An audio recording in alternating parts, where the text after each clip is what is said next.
Hello, hello. We are live again. Oh, oh gosh. I gotta remember to close my video tabs when I stream. I always accidentally hit the play button on my headphones.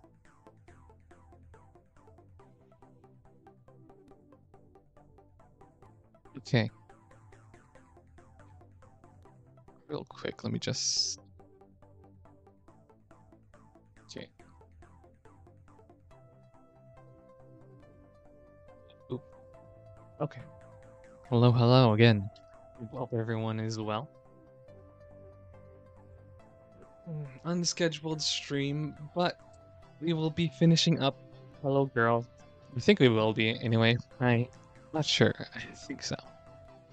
I can't imagine we have much longer left. We spent 2 hours on it yesterday, and there's only 2 to 3 hours of content apparently. But we're definitely going to be on the longer end, so I imagine we have about an hour left. Yeah, I hope everyone has been well. 1 second. Let me just make sure everything is set up here.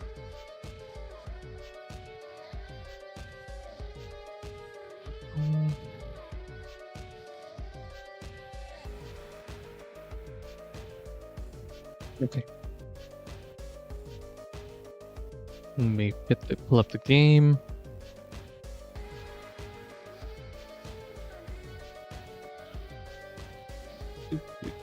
And this one.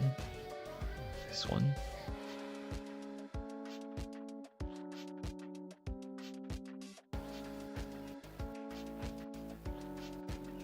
Okay. Okay, so my friend told me where I stopped is before the sex, which I don't know if she was being serious, but hopefully there isn't anything graphic. I don't think that's allowed on YouTube. We're probably fine. Anything we can chop quick enough, maybe. See what happens. I have no idea. Okay.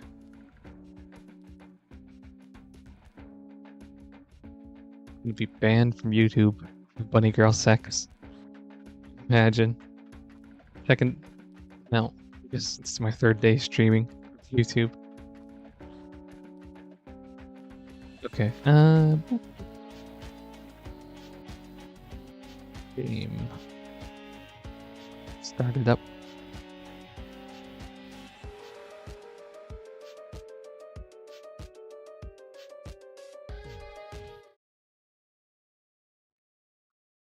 It's not what I want to capture.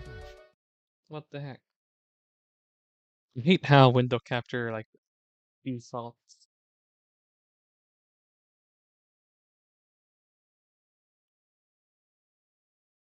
capturing just a random window when the window you selected isn't available. Like, why does it capture my Steam? It's on Hello Girl. It says window Hello Girl is capturing my Steam for some reason. OBS is annoying sometimes. Like, why? Why? Feels so dumb. If the window that I set you to capture isn't available, show nothing. Maybe there's probably an option that I'm not aware of.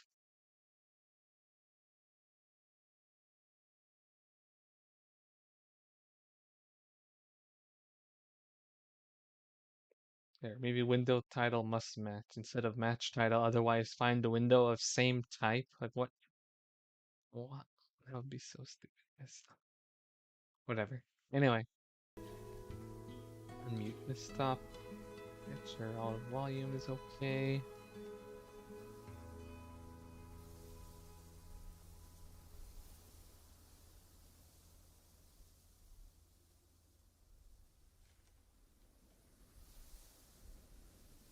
Out there. It's probably fine. Show the window. Show the game. There we go. Hello, girl.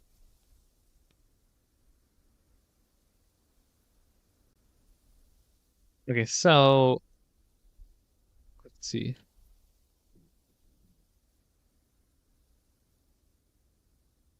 It does say Yuri question mark. So I don't know if that actually means it'll show anything. Probably not. Who knows? No idea.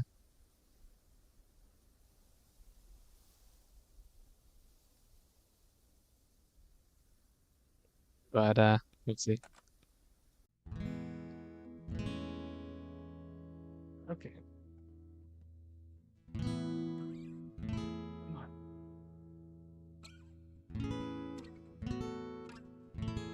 Come evening. Come evening. Greer and I headed back upstairs. Headed backstairs. I guess that's right. We'd been down there so long that it was already dark out. I apologized that I didn't have any food to offer them, but they said they were fine. I offered a place to sleep for the night, but they said they had a hotel room. They probably thought the notion of staying at my house was a bit strange. No, it's so funny that this is her house. Just took over the place. I didn't think of it as strange at all. I was just trying to be hospitable. I didn't really have a guest room anyway. I just had my room and Clara's. Her room as well. I don't think I could let anyone stay in there. I wouldn't want to make Courier sleep on the floor, so I guess it was for the best. They said they would be back tomorrow morning to start work properly. I wonder what sort of changes they'd bring to the place. Change is something I'm not used to. I've lived here for so long that I've gotten used to everything being the same. After Clara left, I made a point to kept I made a point to kept everything the same. Keep everything the same. Should we keep? That way things won't be strange when she comes back. I went to bed early that night. I was tired from all the going ons of the day. I'm really not used to having guests over. I mostly kept to myself. I mostly keep to myself. So without any phone calls to make, I guess I just have to socialize. It's not so bad. Courier is nice. A bit strange, but I guess I'm a bit strange too. Seems to work out somehow. It's nice. Without thinking of anything too hard or without thinking too hard about anything, I let myself drift off to sleep.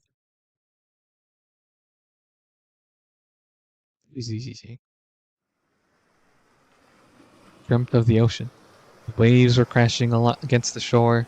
The wind was blowing through my hair. I was standing on the beach looking out at the horizon. The sky was all gray. It looked like it was about to rain. I was barefoot and were sinking into the sand. The waves were rolling against my legs, but I couldn't feel any sensation of cold. Furia was there too, standing distantly on the shoals. Was it Clara? Couldn't tell. I tried to call out to them, but they didn't seem to hear me. They were just staring at the ocean. I tried to catch a glimpse of their face, but it kept changing. Help, they said. Help me. I didn't know what was wrong. Is a little rain really that bad? What a stupid scene. Never even been to the ocean. How do you know what it looks like? I don't imagine they have internet. Maybe a book. Actually, I mean, this is in the 90s. Maybe they would have internet. I don't know. Yeah, well, I'm just guessing it took place during the 90s. Who knows? Not I. Uh, I'd been up since early in the morning and I had already gotten dressed. Today I wouldn't be caught off guard. Second impression is just as important as the first. Yeah, that means that you have consistency. Whether that is good, Good or bad consistency, well, it is in the eye of the beholder. Take pride in mine regardless. Stand by the entrance, waiting for their truck to roll driveway. Count the window every once in a while, but there's no sign of them yet. They never actually told me when they'd be here, beyond vague, early morning. Courier seems like they'd be punctual, though. Take their job more seriously than I could ever think of. Than I could ever. Than I think I ever could. I guess that's one difference between us. I guess it's one of many. It doesn't take long until I start spinning theories about what I would do if they didn't come. I'm not sure what I would do without the phone system to occupy my time. Probably just end up reading a book or something. I have a lot of them. I've read most of them already, but what would I do when I finish all my books? Eventually, I'd run out of things to do. Maybe I'd pick up gardening. The yard's no good for it, though. All overgrown and full of weeds. I actually don't know anything about gardening. Maybe there's a book on it. Not that I'd owed one. Took a deep breath. I realized I was starting to get worked up. I like her description of her thoughts here. Just a random spring thoughts. I don't think it would make a lot of sense for Courier to just not show up. Klein's business after all. Running of the distant truck engine erases my worries. It's definitely them. Oh, cute little smile. That was fast. Uh, good morning. Good morning, Anna. Was the drive okay? Yeah, it was fine.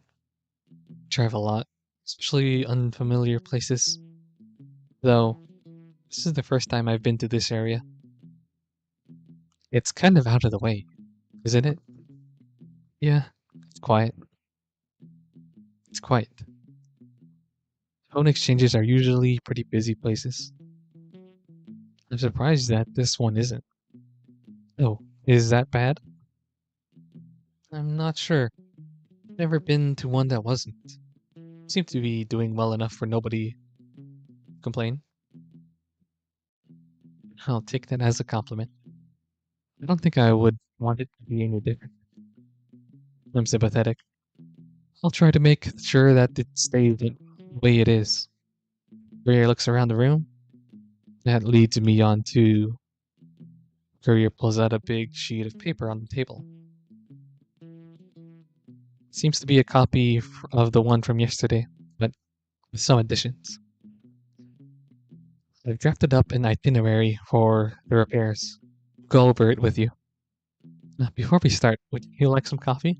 Oh, sure. You seem like the type. What's that supposed to mean? It's a good thing. I disappear into the kitchen with a pot of coffee I had prepared in anticipation of this event. Pour two cute little porcelain cups and bring them back to the table. We're zoomed in now. Zoomed in the background. When I get back, Courier's sitting on the floor looking at over the blueprint on the table. We don't have chairs, huh? Do you install another light too? I recall only seeing one light.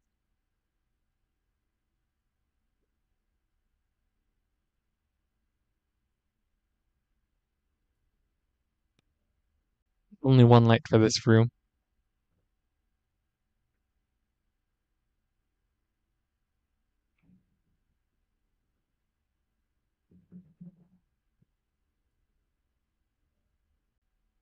Place the cups down and take a seat next to them.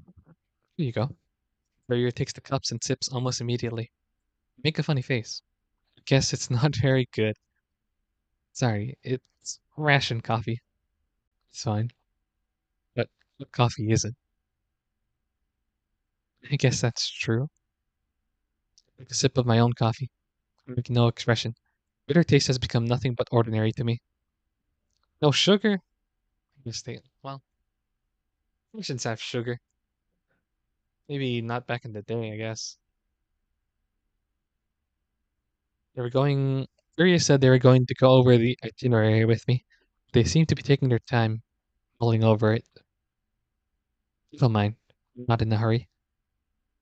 Because I'm the one who suggested this detour anyway.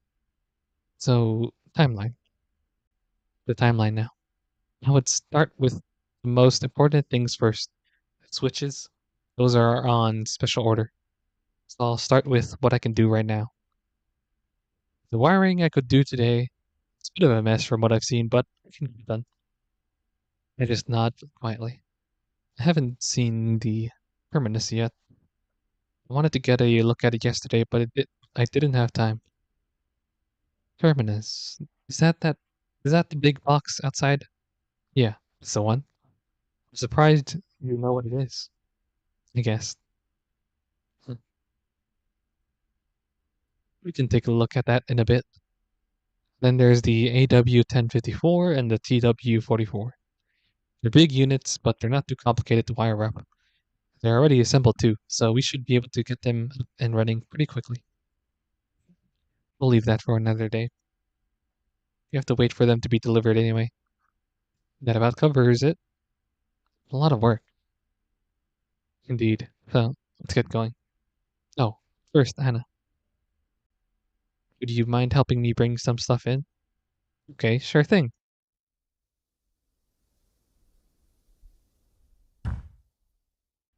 Sud. Drop the last bag of materials onto the floor, almost falling over.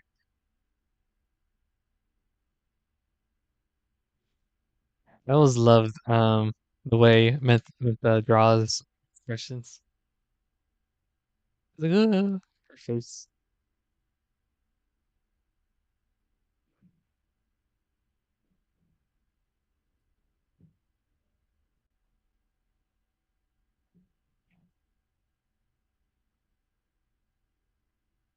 I don't think I was cut out for this kind of job.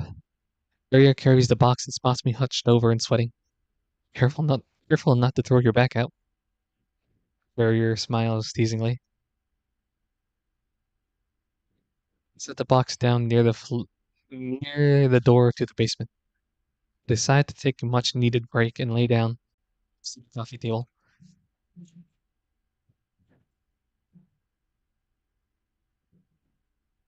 Barry sits down next to me. They eye me over. I over. Me over what? I over some blueprints to the building. Station 45 East. Look at the wiring coming from the switchboard running along the ceiling and through the walls. Touching their head, they stand up and study the area. I watch them trace the wires from one side of their room to the other, noticing the wiring, noticing the wire going to my bedroom. I'm not sure if you know anything, but I am a little confused about something. Sit up and face them. Would you happen to know why they rerouted the wires in this way?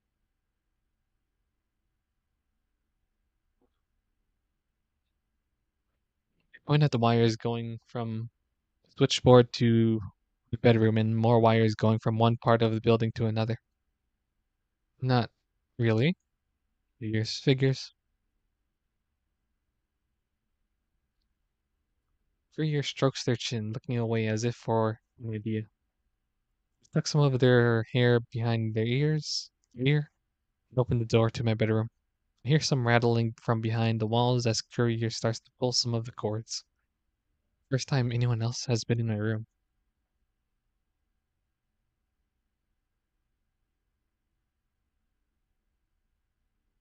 Since there was a little bit of a storm last night, the boots are probably really muddy.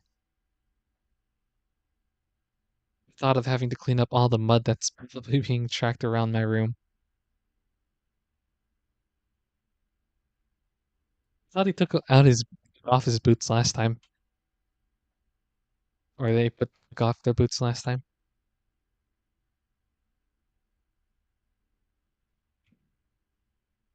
Courier has their hands full of wires. Excuse me. Courier stops to listen. Miss Courier? They look a little caught off guard. It's Miss Courier. Okay, so it is Miss.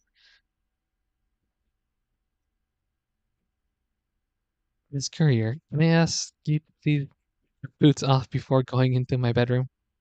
This is your Courier turns around and notices the bed and dresser. Her mouth opens in surprise. Of course, of course. I've never been to an exchange that someone lives in. You'll have to forgive me. It's okay. Courier promptly takes off her boots and leaves them by the door. I'm a little embarrassed to have to ask that I had to ask her to do that. I don't want to seem uppity or anything. I'm just a little particular about my room. My room is messy. I feel like my mind is messy too. Stuff needs to be in the right place. I watch as Courier continues to strip the wires from the wall. Little paint chips dance to the floor as bits are spilled. I just sit in my bed watching Courier work. I don't think it that I don't think this is something I can help with. The room has always had such a gentle and clean. This room has always been such a gentle and clean place. Now it feels mild. You know, it's just a room. I guess technically it's not even my room. Alkaline property. All that's really on my mind right now is I have to clean up all this stuff. Maybe paint over the walls again. I can't imagine sleeping in here with all this exposed wiring.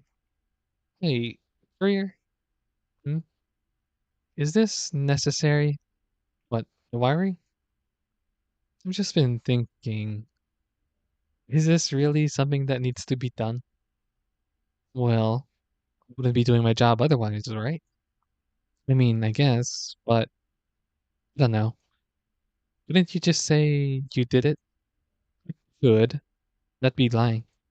I mean, I don't think anyone would know the difference. I would. I mean, I guess, but no, you're right. If I were in Courier's position, I'd probably do the same. I'd want to know that I did the job right. Yeah, I appreciate how I don't know what's the word, serious Courier is about her job.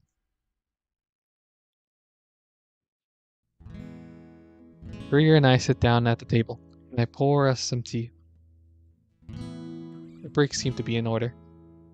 I don't know if tea is her thing, but I figured it would change it up a bit. Carry a full sampler of the Anna experience. We sip in silence for a little while. Courier looks out the window, enjoying the view. The usual job site isn't surrounded by this much nature. She sets her teacup down and looks down at some of her notes. These are some cute cups. I like the little flower on them, right? They're my sister's set. I think she got them from our mother. Courier picks up her cup and looks at it. You said your sister was the one who originally worked here. Not here. Where is she? Oh, are we finally gonna get an answer? Clara volunteered. She's a medic now. Oh, volunteered for the military, I guess. Hmm. You both take another sip. Betas sing their usual song outside. So she's trusting you with the switchboard now, I assume. Hmm. When I was younger, I always wanted to be like her. I guess in a way, it did end up happening. You would think that she would tell the company, though. Right. A little strange.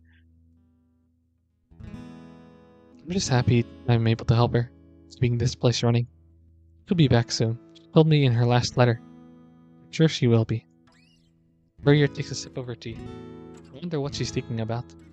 You know, I've never met anyone from Alkaline Below before. Is it a fun place to work at?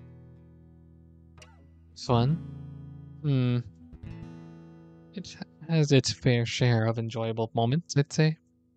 Maybe not the fun you'd be thinking of, though. It's fun to see the look on someone's face after I fix the problem of theirs. Sometimes the days are just Much too long. Courier gives a distant stare, then downs the rest of her tea. I do the same, trying to mimic her nonchalant ways. For a while, we just sit in silence. The light streaming in from the window is filtered through the leaves, the trees outside. It's a nice day. The silence is broken by Courier clearing her throat. Look at her. Anna, are you close to your mother?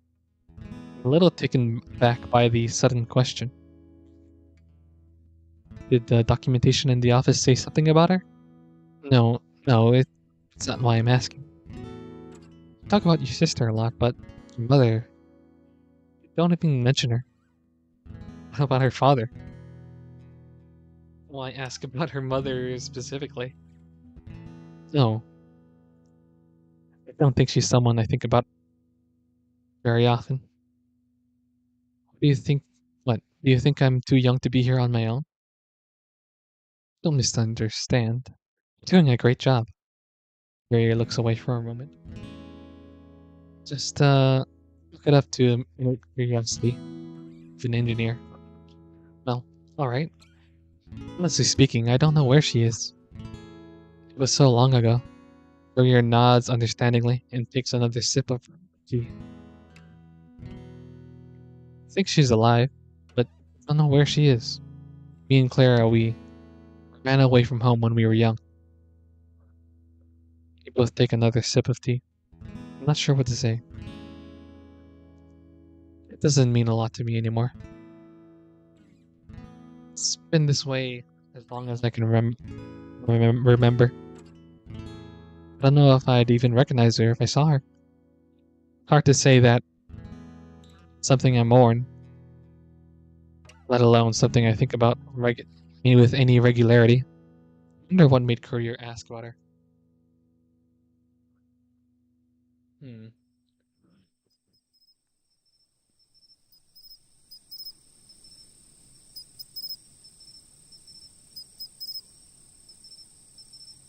The workday concludes. Courier replaced all the wirings on the first floor. Helped her with the last few rooms because I couldn't just stand sitting around while someone else was working away.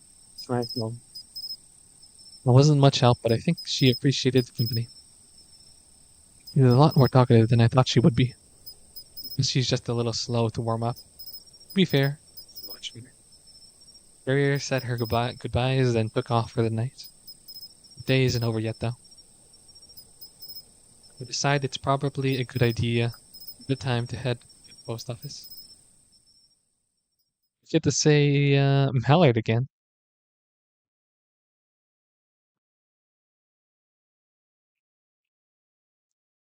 Or Maillard. As I come to the desk, Maillard actually seems to be manning her post for once. She's hunched over, looking more bored than usual. She doesn't even notice me until I'm right in front of her. I knock on the desk and her eyes widen. Looks up to me and smiles wide, like she's reunited with a long lost friend. Anna, did you see that fucked up dog? What? Did you see that fucked up looking dog outside? Come again? So there's this big hunk. His dog was like cylindrical. Hmm?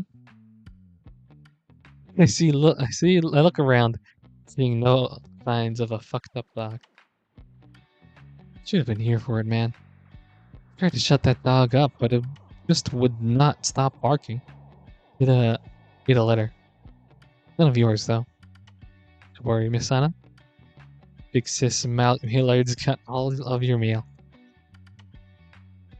He's acting really strange today. Without any further Without any further words from either of us, she immediately finds my mail bin, looks through the various envelopes from her mail. She sets my mail down on the counter.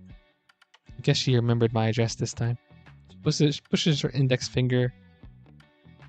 fingers together in a wavy motion as she waits for me to take the mail. Not wanting to rouse any further trouble, I take the letters and file through them. Ads, flyers, utility bill, news. Bonus and the great effort. Nothing interesting. Nothing new. Open my purse and carefully put them in there.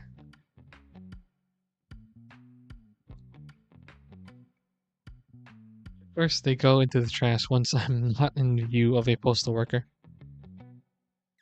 I just don't want her to take it personally. Would a postal worker take that personally? I don't know that they would.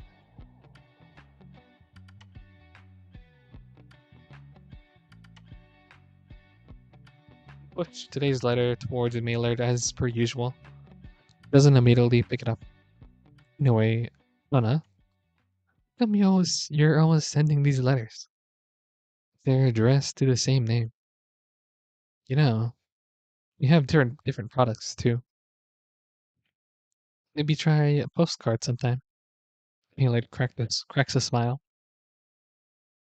Try something different.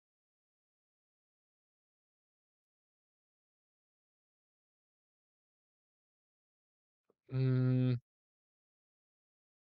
it's a little thing. I'm not sure you need to note that she cracks a smile. Right. When her sprite shows that. Try something different. Try something different.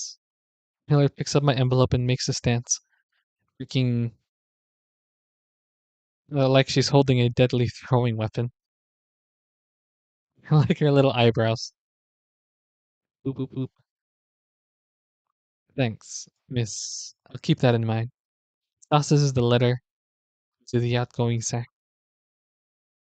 mail sack. It gracefully lands. Oh my great prize.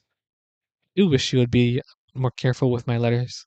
I don't want them to get lost. Now that they're in the bag, though, I can't do anything about it. I'll leave it to the system. See that my letter gets to its destination. Can I trust the system? With Maillard here, I'm sure we can. I don't know. Clara has not gotten back to me yet. Say, Maillard. Yeah? What happens to the letters that don't get delivered? Um, he thinks for a moment. They get returned to the sender. What if a letters that what if it's a letter that's been to a right address, sent to a right address. The recipient isn't there to get it. Um, the letter would be left in the mailbox until someone picks it up. What about a military letter? Um, you'd have to ask the military about that. About that. Oh, right. Huh? What were we talking about? Nothing. See you later. Had enough of this. Turn around to take my leave. Hmm. What happened to Clara? Hmm.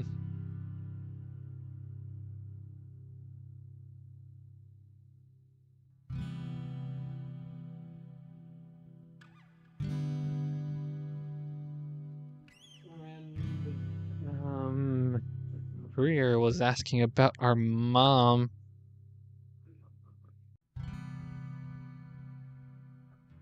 Does our sister exist? Hmm. Outside, I take a deep breath. No strange dogs. No fucked up dogs in sight.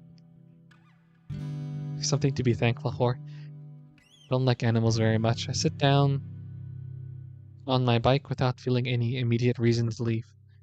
There's nothing waiting for me at home anyway. Times like this, I prefer to let my mind drift away. Distractions and your worries. Makes you forget for a little while. Becoming my habit to spend some time here, sitting outside. I don't know why. I just like it here. Maybe there's something alluring about the exterior of this building. It's been here longer than the great effort. I was talking about it yesterday. Post offices, especially like old style post offices that haven't been changed in years, they're great. There's a great feeling about them. So I can understand what she's saying, I guess.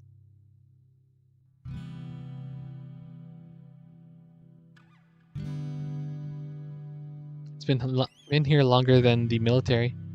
It's even been here longer than I have. Longer than you have. Found that wrong when you mentioned the great effort in the military. And it seems like a moot comparison. Silly Anna. It's the place that's always been here for me. Just like home. I find that comforting. Place can be a home, even if it's not somewhere you live. Oh, definitely. Being in places that I spent time in with Clara makes me feel like she's still here with me. I wonder if she feels the same way. Can't imagine she has too much to hold on to out there. Clara, hold on a little longer. Someday this will all just feel like a dream. Things will go back to how they used to be. Sure of it. My thinking is interrupted by my growling, by a grumble in my stomach. Guess I haven't eaten anything yet. I was swept away by the action of the day. Forgot to take care of myself. I guess at home, there's one thing waiting for me. A warm meal. Turn the key and kickstart the engine. I'm going home.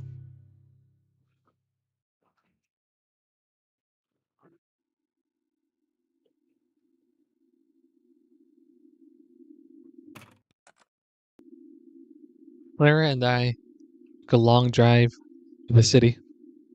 I don't know what we came here yet, but I'm sure it's important. Crowded, sea of people. Bustle of the city is something I could never quite get used to. Tugs me along as we weave through the aisles of the department store, the clothing section. The racks of clothes seem much taller than normal.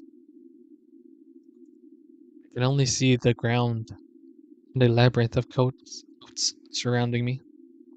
Lara pulls me along as we squeeze through two tall racks. Halfway through, I lose her hand. Make sure to make it through and look around. She's nowhere in sight. Lara? Lara? I stay put, though I just feel frozen in space. Place. Afraid that if I move, we'd lose each other.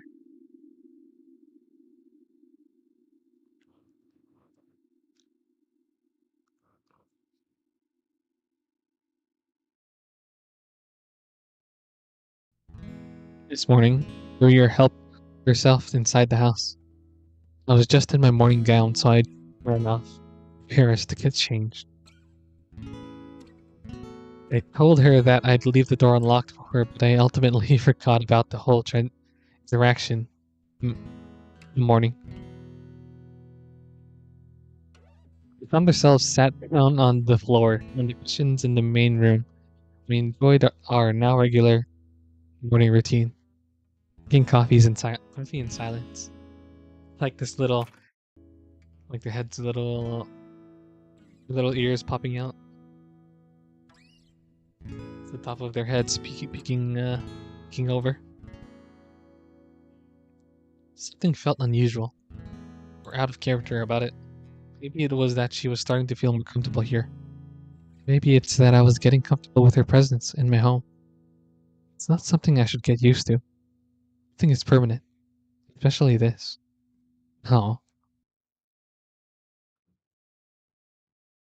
that's it's the beauty of it not being permanent.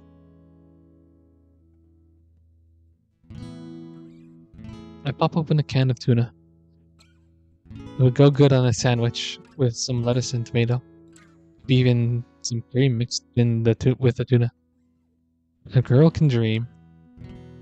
Been a while since stuff like that was easily accessible. Courier seems to eat whatever I put in front of her happily. I find it admirable that she's not picky. Look at her when she picks bits of tuna with her fork.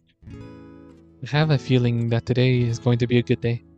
I didn't want to sully it with the ideas that life could be better. Oh my gosh, Anna. I was content with just watching her eat.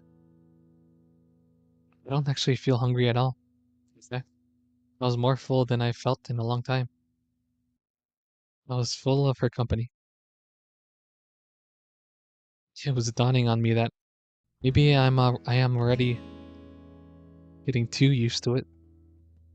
Career has built home in an emptiness I didn't know I had.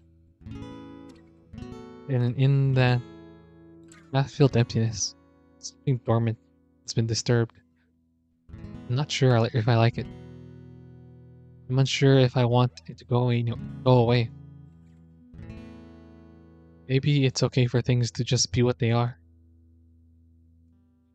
It's all a little bit too poetic to really make sense of. Push it away.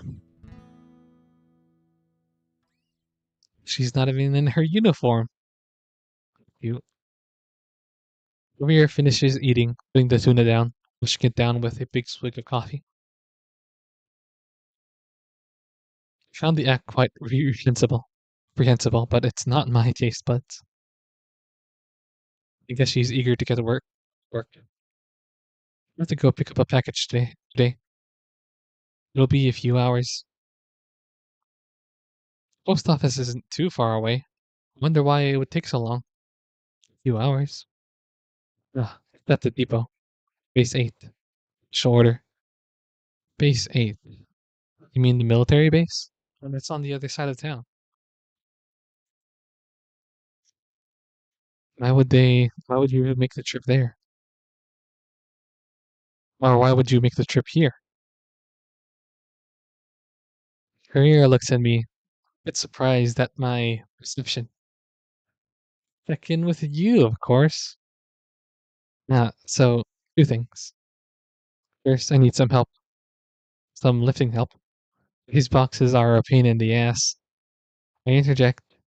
I don't know if I'd be much help. Point to my skinny arms. Don't worry. You'll be plenty. I don't mind, but it's at the base. Can't the soldiers help you? Courier huffs. Have you ever met a soldier? I recall those military brats from the other day. Starting to see the angle. More trouble than it's worth, maybe. Alright. So, are you up for it? I nod.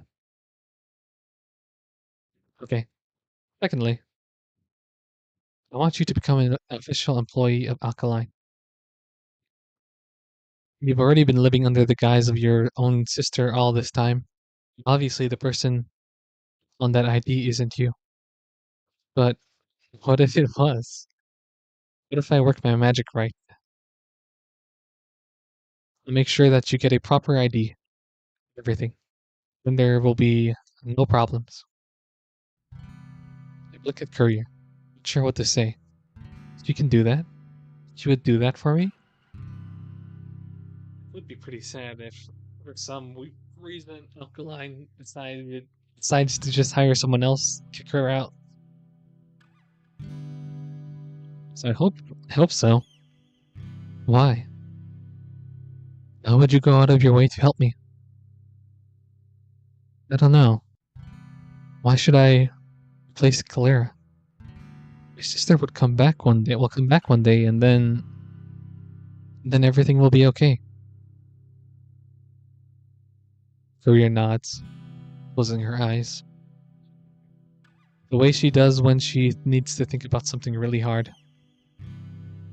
What if your sister doesn't come back? No. Something felt painful about how she phrased it. Please don't say things like that. I know she'll come back. I know she will.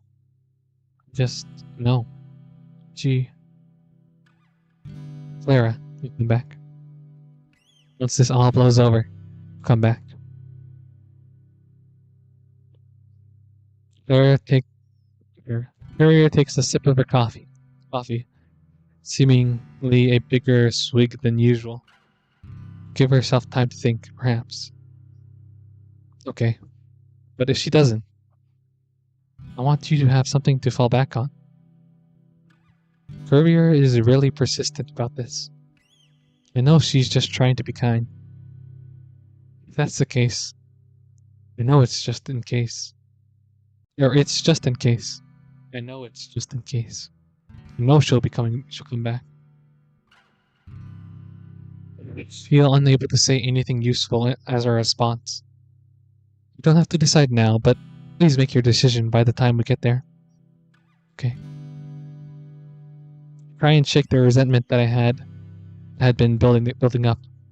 Bad habit. When would you be ready to leave? I just need to get changed. Yeah, I'll wait outside. Courier lifts herself up from the plate with the French press and flips with her. She beats me to it.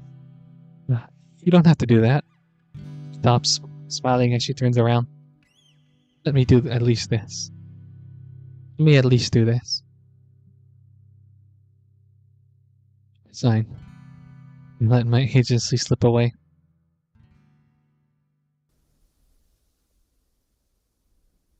It's okay to depend on other people. It's not your agency being taken away from you. I lift the helmet out of the box on the back of the bike and put it on. The goggles hang on around my neck. Courier, who had seemed to be walking toward her truck, turns back to me. You gonna ride that thing there? I half expected her to berate me for leaving the keys in the ignition. Of course, she's not my sister. I was going to. It'll be faster if you ride with me. Oh, this thing is pretty fast. My sister had it tuned up. I'm sure it is, but there'll be trouble if you ride into the base. You'll want to see documentation and all that. Good point. Not wanting to be an inconvenience, I put the helmet back in the box and walked with her to her truck. I tried for the passage door, but it took more resistance than I expected, so I found her on my first try. I guess it's been a while since I've been in a car.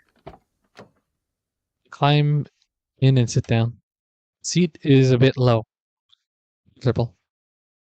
I can't completely see over the dashboard. It's cute.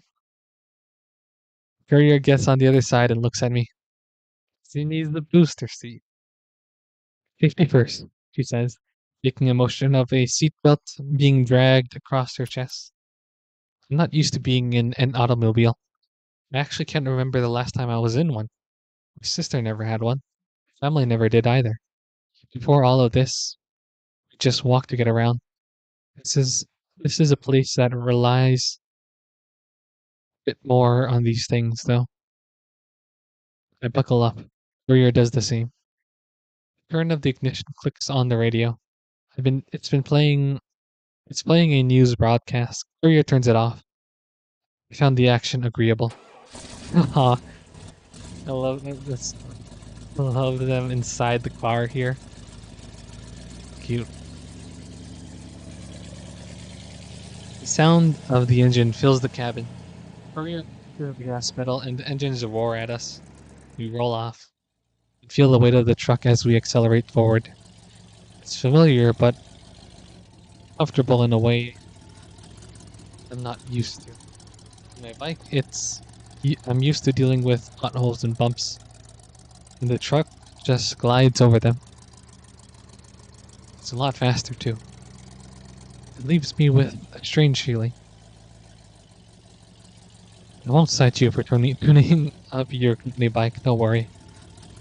It's against the rules. It's been that way as long as I've been riding it. As far as I'm concerned, it's the way it should be. That was my sister's doing. And besides, I'm not an employee, right? Courier smiles through her eyes on the road. For legal reasons, you're Clara Lupine today. Make sure you remember that.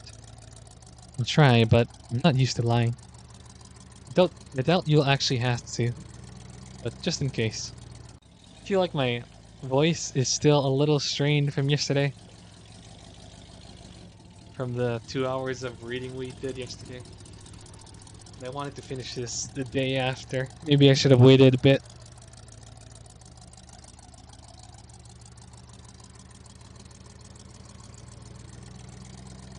I'm just not used to talking for extended periods of time, especially talking and talking without any breaks. Visual novel as my first game back streaming is kind of a bold choice, I think. I really wanted to get to play this game. Next week we might do another visual novel for indie game night, but we'll see. Anyway,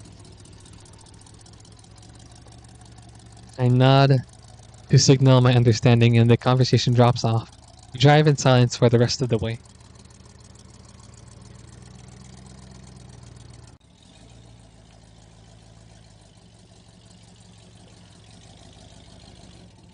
You get stopped at the gate of the base. I will get some water to drink first. Be right back.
Okay, we are back. Bottle like freaks out when I'm not in view of the camera.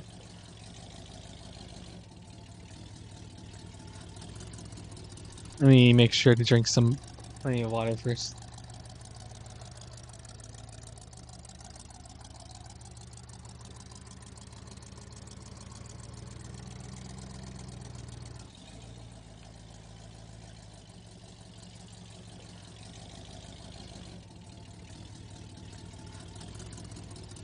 Okay.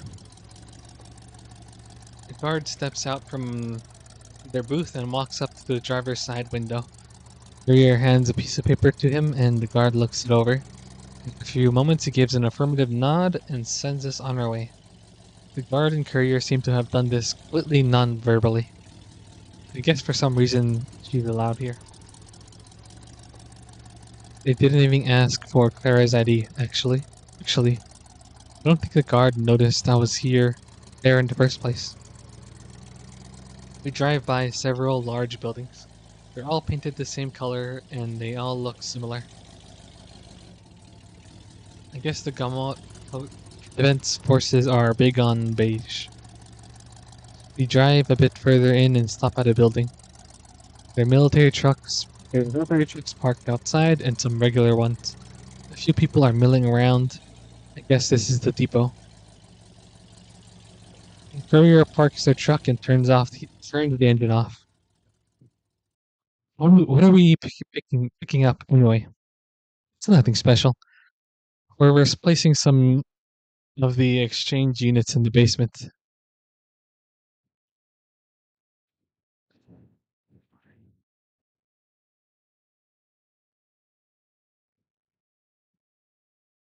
Those boxes you were poking around in the other day, Courier nods.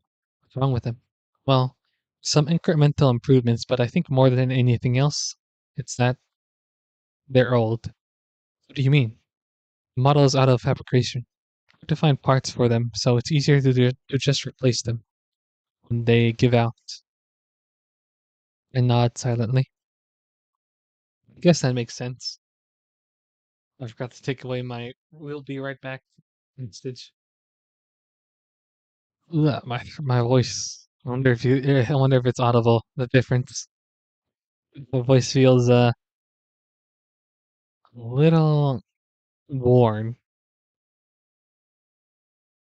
My sister fixed a tear in my dress once. There's a little patch over it now, but I guess it's not the same for a machine. Units are a special order, so the post office won't deliver them. That's why we're here to pick them up. That line must work pretty close with the military these days, huh? Well, they are a communications company, I'm assuming, so makes sense. It's a good business relationship. The amount of money the military spends on long distance lines is unfathomable. I guess the calls I've recently con- I guess the calls I've heard recently confirms that business relationship allows me to pull some strings too, so it's a win-win. Anyway, let's get to work. I nod and follow her out. Almost immediately, I feel eyes from the soldiers nearby. I guess they're not used to seeing civilians here. I guess I'm not used to seeing them here either. I feel like the whole area appeared out of nowhere. There was just a train station here before, and now a whole base has sprung up around it. We'll just have to make friends. Soldiers are in standard issue gray uniform, but not armed. Some of them are smoking cigarettes, some of them are talking to each other. Some are just staring at me, and it's weird. It makes me want to shout something. But I'm being Clara today. Clara wouldn't shout. Stay close to Courier, who seems unfazed by the attention. She walks with purpose inside the building, and I follow. Inside, there's a very large room. It goes so deep that it's hard for me to make sense of. There's a conglomeration of boxes and crates on tall shelves, rows upon rows of them. Some boxes are wrapped in tarp and some are open, maybe pending inspection. There's a crew of people driving forklifts around and a few people on foot with clipboards and the like, all wearing the same gray uniform. Elaborate. I've never seen anything quite like it. In front of the shelves is an area dedicated to a reception. Huge empty foyer. Concrete. Empty, save for the secretary and the mahogany desk in the middle of the room. I love her silhouette. She's got a nice silhouette. I wonder if he actually has a drawing or did they just silhouette her? Like, did they make a drawing, a sketch first, and then silhouette it? Or they straight up go for a silhouette? She's not more well dressed than anyone else. She's notably more well dressed than anyone else, wearing a skirt and a blouse, with her hair done up in a bun. She's wearing glasses too. A splitting image of a secretary, really. Looking away at some sort of machine unfamiliar to me. A typewriter, I think. She's focused on her work. Maria walks up to the desk and she stops typing. The secretary looks up at Courier and then to me, giving me some sort of indiscernible look. I do my signature move. Avoid eye contact. I have a manifest for shipment. Secretary saying nothing makes a hand motion like me. Courier extends the paper in response and the secretary takes it quickly, pushing her glasses to review it. Alkaline, huh? Her voice is aged and raspy. Sounds like how cigarettes smell. Notably uncharacteristic considering her young look. The woman clocks away at the typewriter for a while, and we stand there restlessly. Who's the missus? She says without looking up from the machine. I immediately feel my face flush. I hope we don't get in trouble for this. She's my assistant, first day on the job. I guess you could call that a technically correct statement. Bad time to start, don't you think? I'll look after her. Hmm. I want to hear it from her. The woman stops typing, looking straight at me. She seems to have taken some sort of attitude toward me. I hide behind Courier. Oh, you. Courier gives me a shove away from her. Mean. You cut out for this kind of work? Is everyone in the military like this? XD. Or not XD, but just X. It's a little funny. I like that. If I were you, I would quit. Move far down south, illegally down the coast, and live a quiet life. And for the love of God, don't have kids. Try to do a raspy voice. Well, my voice is raspy as it is right now. God, I've done a lot of talking these past couple of days. What? I drink some water.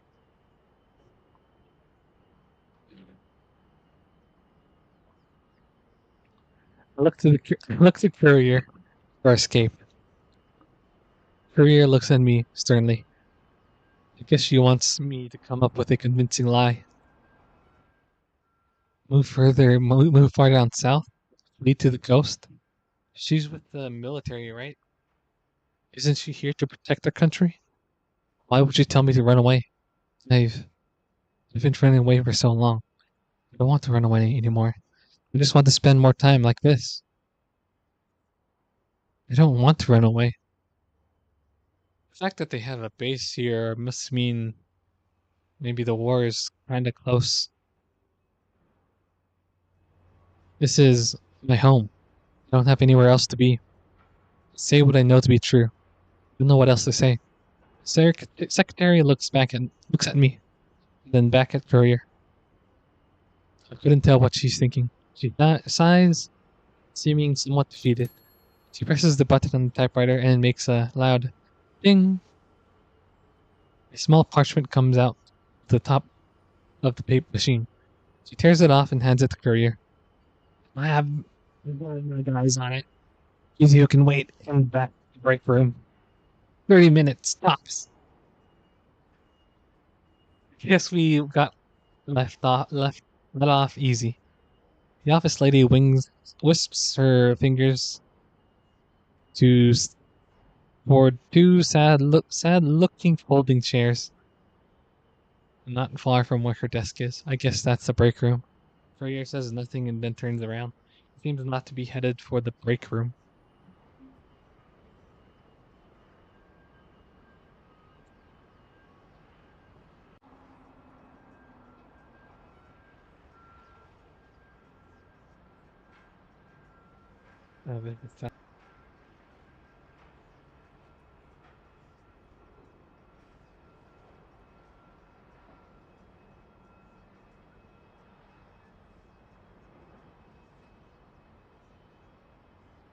Uh, my voice.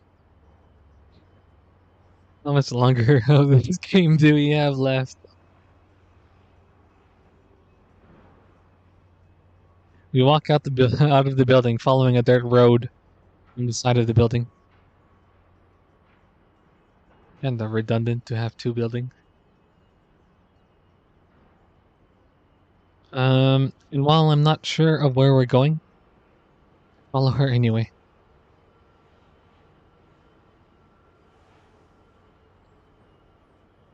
One sec.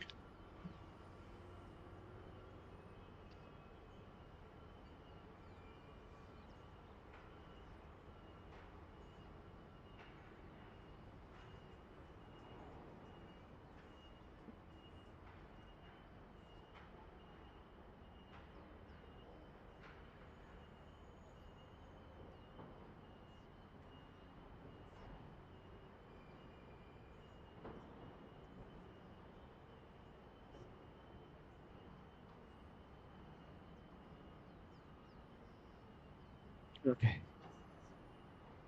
Um, I look at the courier, who seems to be in deep thought. She's not looking at me, but she's not looking at anything else either. Never really, I've never seen her make a face like that. Did you make up your mind yet? Uh, what? About the job? Will you take it? I think I know what I want to do. I guess I'll just keep doing as I have. I'll continue to work for Alkaline, officially or not. I want to be there when Clara comes home. Yeah, I figured. You're like that. Like what? You persist, Anna. Even when you have no right to. And that's why you'll do this. That's why you're walking in this direction. That's why you haven't turned around yet. She seems to act like she's known me for a long time. You'll do this, and you'll do it well. Anna's a good kid. You can just tell, Anna. It shows. What do you really know about me, courier? You're just here to do your job. Here to do mine. Is it any more complicated than that? We continue to walk in silence, and we continue walking in silence. The density of soldiers around us increasing as we go. It gets noisy and cramped. I hear shouting and the sound of metal clanging against metal. Engines ripping. Although I also don't like when people make assumptions or general statements about me if they haven't known me for too long. We're eventually swallowed up by the sea of people, and she takes my hand. Can't see above anymore. I see gray uniforms and boots. I guess at this point we're somewhere in the middle of the base. Courier holds my hands tightly. I hold hers back. I don't know where we're going, but I trust her direction. Suddenly someone grabs Courier by the shoulder. I can't see. I hear a voice, but I can't make out what it's saying. I hear Courier say something back, but I can't make that out either. I can feel her hand being pulled away from mine. I try to hold on, but I can't. I'm alone in the crowd. I can't see anything. I can't hear anything. I can't feel anything. I feel panic rising in my chest. I do the only thing I can think of. I try and push my way through the crowd in the direction that Courier disappeared to. For some reason, I worry that I look silly doing this. Eventually, the crowd clears out and I find myself in a plaza, surrounded by a sea of tents. There are a few people around, but they seem to be going about their own business and not paying me any mind. I see Courier standing a ways away with someone. They seem to be wearing a similar uniform to her. The guy is making a lot of hand motions. I can't tell what he's saying, but it definitely looks like trouble. Courier looks at me, as if trying to signal something. I don't know what she's trying to say. I move closer and I start to make out their conversation. What's the situation? One of our transformers blew out and we need to get it fixed ASAP. We're running out of backup power, but it's not going to last long. We're running on backup power, but it's not going to last long. We need to bridge the gap until a new one can be installed, but none of our guys know how to do it.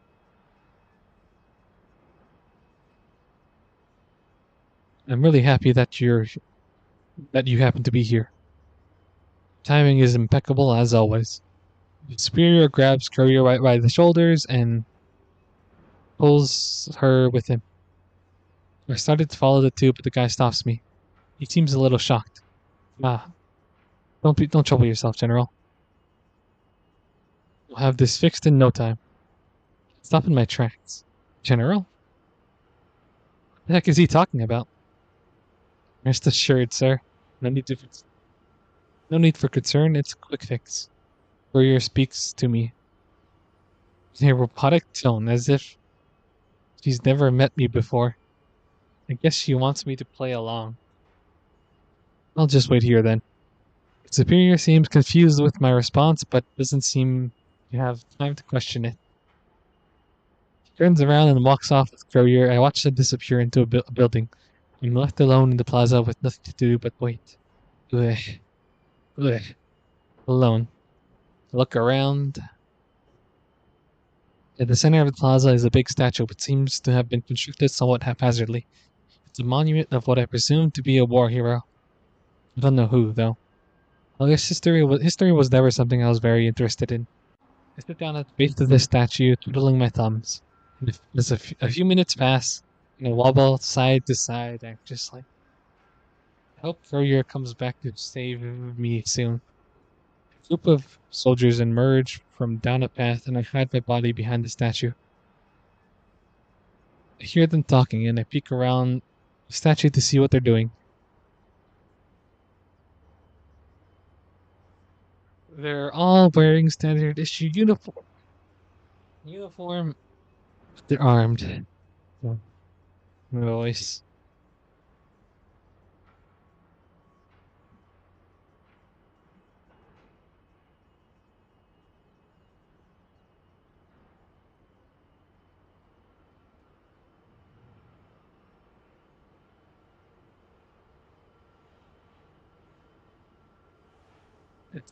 Is this some sort of exercise? I watch them walk past me and I sigh in relief. Guess I'm safe. I really don't want to be seen by anyone else. I'll probably try and find a better hiding spot. I get up and start walking off in the direction that seems the least precarious. One that still has a good view of the building that Courier went into. In all honesty, more of a random direction. I walk for a few minutes, learn a couple of things. One, military base is a terrible place to hide. There's no cover, and there's people everywhere. Two, it's big. I have no idea where I ended up. I found myself in some sort of tent city. I sit down on a crate trying to look aloof, like those soldiers did on their break.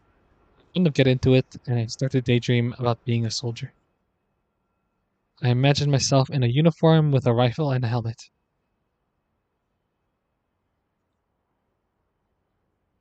One second.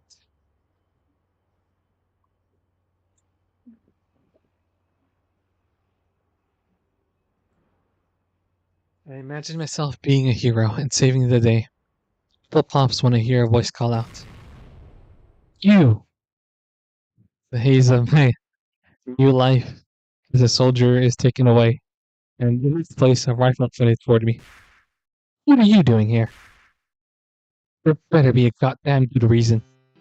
Those two. Of course he would meet those two. The sound is kind of quiet. Sometimes it's quiet, sometimes it's loud. It's a little inconsistent of the volume, I think. Cat, out your tongue.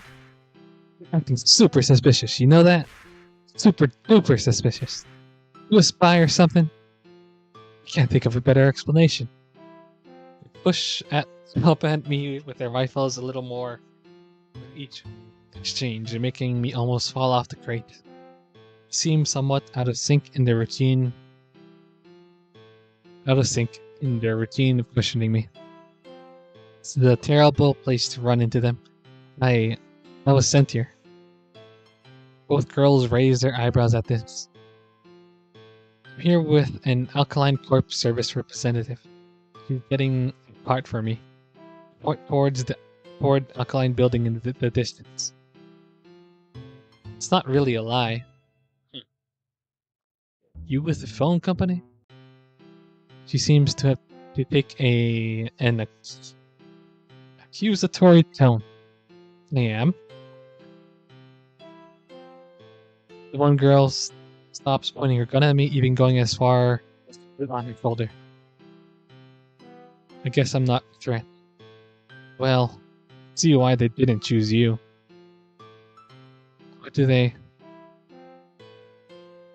The other laughs under her breath. I know that uniform. You're one of those hello girls. She said the title. Even more naive than I thought. That's Good for you. You keep up the good work. Well, you can run off and keep doing whatever. Sitting down and pressing buttons.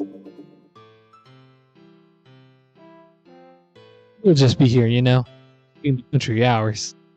Obviously, no respect for her job. Her gerb.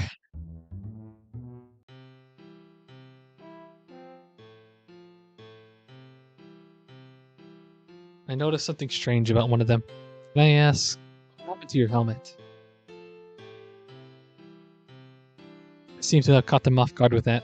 It's none of your fucking business. Or we take turns wearing it. We take turns wearing it. Tell her that. She grabs the other's arm and starts to tug her in a direction. I love the little animations this visual novel has. Come on, we're out of here. Screw this loser.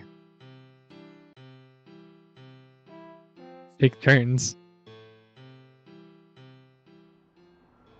They make their way toward the plaza while occasionally giving me dirty glances over their shoulders. I like those two. I feel like I've blown my cover a little, so I start walking in the opposite direction. Suddenly, a group of tall men in green uniforms emerge from out of a building in front of me.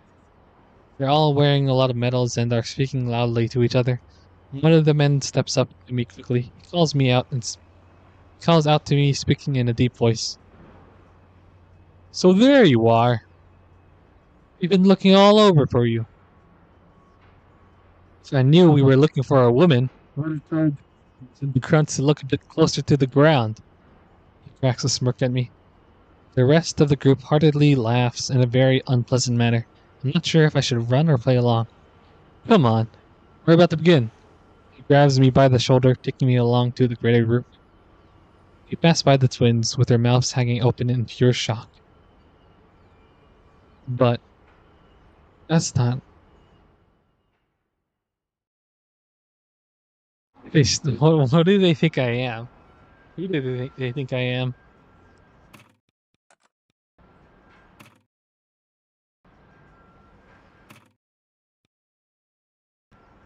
I just wanted to compare this girl, third blue-haired girl, with the silhouette of my sister. No reason in particular, just curious.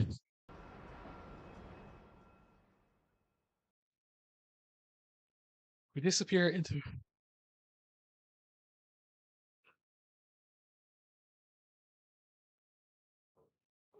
Stretch. Make sure you stretch, everyone. Stretching good for your body.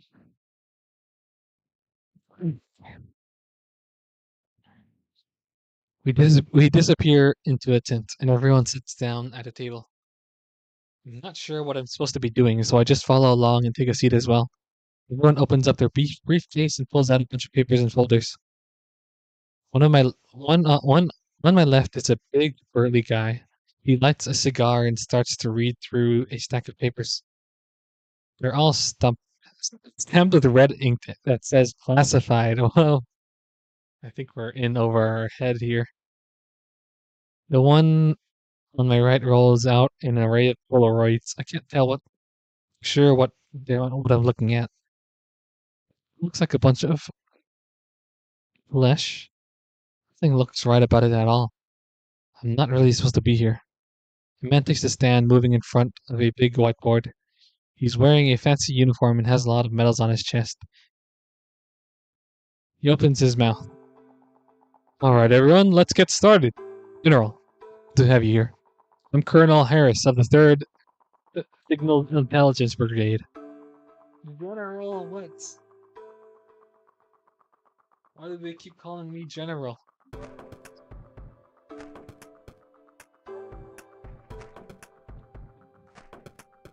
Apologize we couldn't have this conversation over the phone, but some things are too important to risk every interception. We had we've had some engagement in the last few days that suggest we managed to decode. They've managed to decode our comms. He's talking to me. What is he talking about? Why does he keep calling me General? Who do they think I am? Oh. It's not certain that any comms beyond some frontline combat units have been compromised, and it's quite likely our main command channels are at risk. At this rate, which at the rate at which their efforts are progressing, it's a little concerning. As a result, we've decided all briefings containing information about Target Rabbit Zero will be strictly in person for the time being.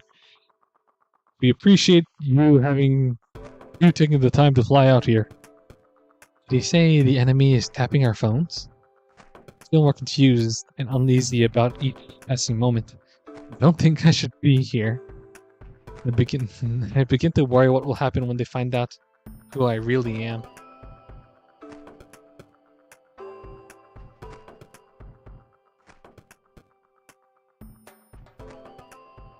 What should I say? Oh, of course. Let's proceed. We've intercepted some enemy transmissions that seem to mention increased scouting focus toward the northern provinces. Present, we have reason to believe that target is, or at least has been, physically present in the region in the last few months. It is unknown whether the enemy information is accurate, but we've aerially confirmed increased enemy troop movement on the sector as recently as 18 hours ago. It's not believed that they commit such troop volume to a deception campaign, so they must be onto something. Hope you guys like my raspy, burly voice. My voice is still pretty strained, as I've been saying. The colonel passes and seems to need to say something. Maybe I look nervous, as nervous as I feel inside. He narrows his eyes a little. My throat is bone dry. I can't speak or even think. I'm not supposed to be here. They say in the news that spies get executed, but I'm not a spy. This is just a mistake. Surely they'll understand. Suddenly, we're interrupted by a shout from outside, and I hear someone enter the tent behind me. Colonel, my apologies, but we need the general out here right now. Excuse me. This is a classified briefing. I'm sorry, but this is urgent. I require the general's attention for just a moment. Before anyone could say anything else, Courier escorts me out the tent, moving with an urgency I've never seen. Bummer. Rabbit Zero. What is that? I zip toward the crowd, nearly dragging me. She zips towards the crowd, nearly dragging me behind her. And I again can do nothing but hang on and trust that she knows where to go. The grip on my hand is much tighter than before. Eventually, I see Courier's truck loaded up with what must be the parts that we came here for. We climb in without speaking, and she steers towards the exit. We arrive at the gate, where Courier silently hands the guard some sort of receipt. I sit as quietly as possible, trying to pull myself out of it. I feel like just zipping away and making a fucking escape for it, a run for it, without any explanation is a little more suspicious than properly explaining yourself as to what happened. But okay, I guess that's fine. I guess we're fine. Hopefully, we'll see. Sure, Anna will be safe. Sit.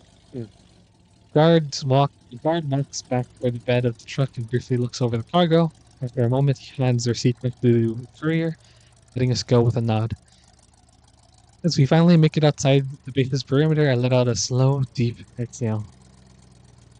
I didn't realize I was holding my breath. Courier turns to the dirt road that runs out of the base, and we drive wordlessly toward town.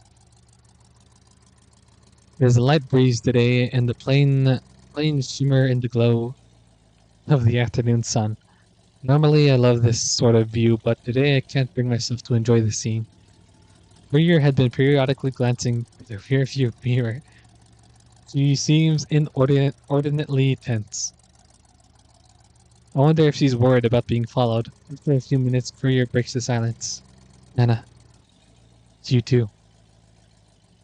I don't know why she took so long to ask me that. I'm completely caught off guard. I tried to remember what the meeting was about. The words had barely registered. It's a mess. It all happened so fast. I didn't really understand. You said their enemy is tapping our phone lines, I think? And they mentioned something called Rabbit Zero? Apparently it's too important to talk about on the phone. They went on for a while about scouting. Then you showed up. Courier's usually stoic expression had shifted to one of worry. D- do you know anything about that stuff? No, but I do know that you absolutely were not supposed to hear any of that. We could lose our jobs over this, or worse. Her voice was taking a shaky tone. This is bad. Maybe really bad. Jerry looks in the rear view mirror again. We have to lay low for a while. Jerry rubs her temple with one hand, keeping the other on the steering wheel. How did you end up there? After you left, I was just, I don't know, trying to stay out of the way, I guess.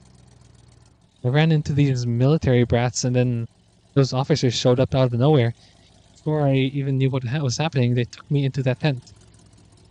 I think they mistook me for someone else. Maybe you look like someone who's in charge there. Your sister isn't some kind of official or anything, right? Shake my head. My sister couldn't be in charge of anything like that. No way. Courier groans. Can't make sense of this. Courier looks behind her at the loaded bed of the truck. Can't believe those soldiers actually helped us load this stuff up. I hope they got everything right. I'm not even sure I can go back there. They might think I was working with you or something. You are working with me though. Right, but not like that. If someone recognizes you as the girl that crashed their top secret meeting, and I was the one who pulled you out of it, I'm beginning to get the picture. He said you see girls from the military around town. Talk to them anymore. If they ask you anything, just say you don't know anything. I don't really get those. I don't really think those goofballs were able to get anything out of me. Would be able to get anything out of me. But I not anyway. Ugh. Bring over my words here. This has been an endurance streaming. So I don't know. I did not know how people can stream for um hours on end. I haven't been streaming often, so anyway,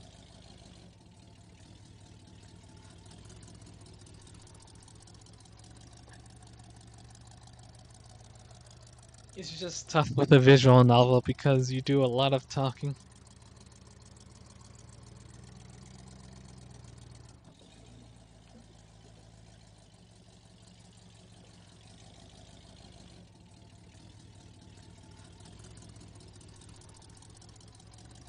If they ask about the meeting, say you don't know anything about it. You don't even know what a meeting is. Got it? You're just a dumb kid who doesn't know anything. She lets out a deep exhale, and the worry on her face melts a little. I'm sorry, Anna. This is all my fault. I wasn't thinking straight when I brought you along. I should have known that you'd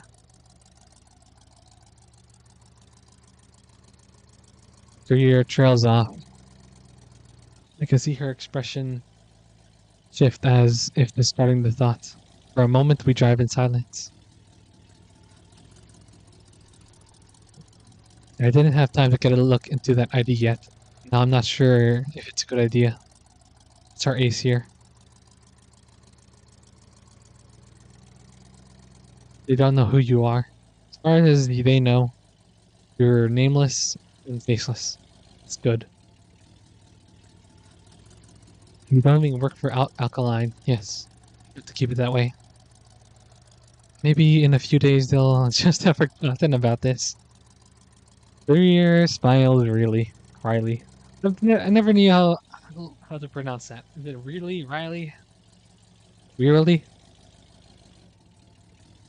If they really did think you're a general and you had run off and never returned, well, no.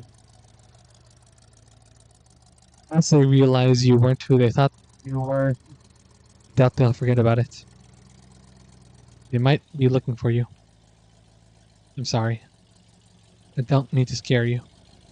Things will be fine. I'm sure of it. I want to believe that those things will work out. Somehow, they always have up until now. Can't shake the feeling that this time is different. The rest of our car ride passes quietly under the setting sun, but now more quiet.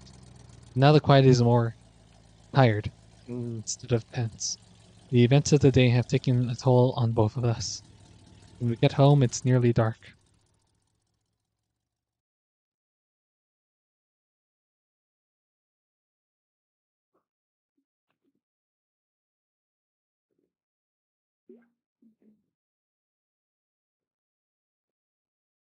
I'm surprised they even let Courier take us away in the first place.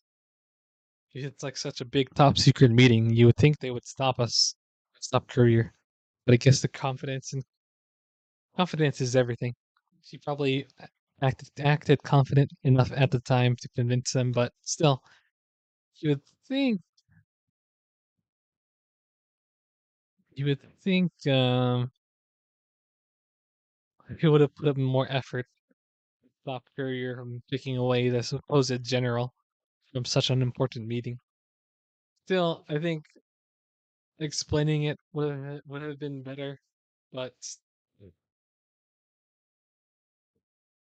dicey situation nonetheless. Explaining it rather than running away would have been better in my opinion, but yeah, tough call. I restlessly shuffle around in the bed, trying but failing to get comfortable. Courier insisted on staying the night, worried that something might happen if she didn't. It's nice to have her company, though now that the night's settled into silence, the anxiety about the day has begun to creep back in. Think about the weird things I heard. What could happen if the enemy really is keeping our phones? What is Rabbit Zero? Those pictures were really scary. I try to shake my head. I try to shake the bad thoughts away like they're insects. Maybe counting sheep would be more worthwhile. I envision sheep jumping over a barn fence, small and fluffy. One, two, three. I'm in a cage. Something doesn't feel right about my skin. Stings like being stung by a million wasps at once. The night is bright and it's hard to keep my eyes open. Tenderness throughout. A deep, gravelly voice. Skin. How do you do gravelly voice? Skin like tree bark. Face like a dog. Of course, it can be corrected, but cooperation is critical. Needles are pushed into every little spot on my body. Somehow it doesn't hurt. It feels natural, like breathing. I ruminate on the sensations throughout my body. Then I notice my blood feels wrong. Then I notice blood feels wrong. It's tingling. A sensation I've never felt before. I can't tell if it hurts or it feels good. Oh, a new sensation, like falling through a trapdoor. My body tensing up as it sinks. Rainbows across my vision. Unexplicably terrifying. Types of things you couldn't possibly imagine on purpose. Impossible shapes. The one intelligible part is the terror that emanates from them. Phase 3. Hmm. Hello, girl. The military brat, Helmet and Twin Tails do know that we work for Alkaline, though. So that's not good.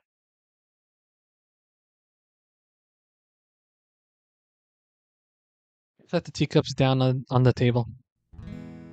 Courier looks up and smiles, appreciating the gesture.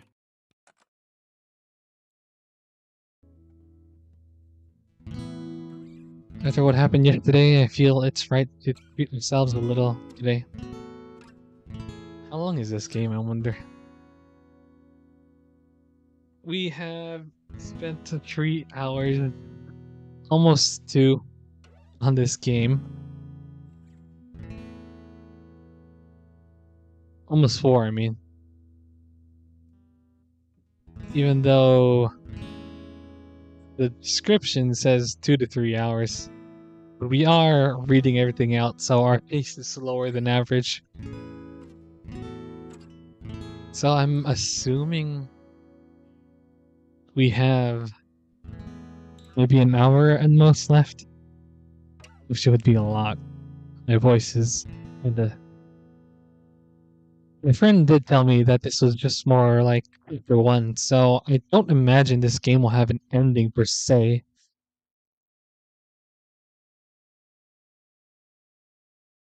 One second.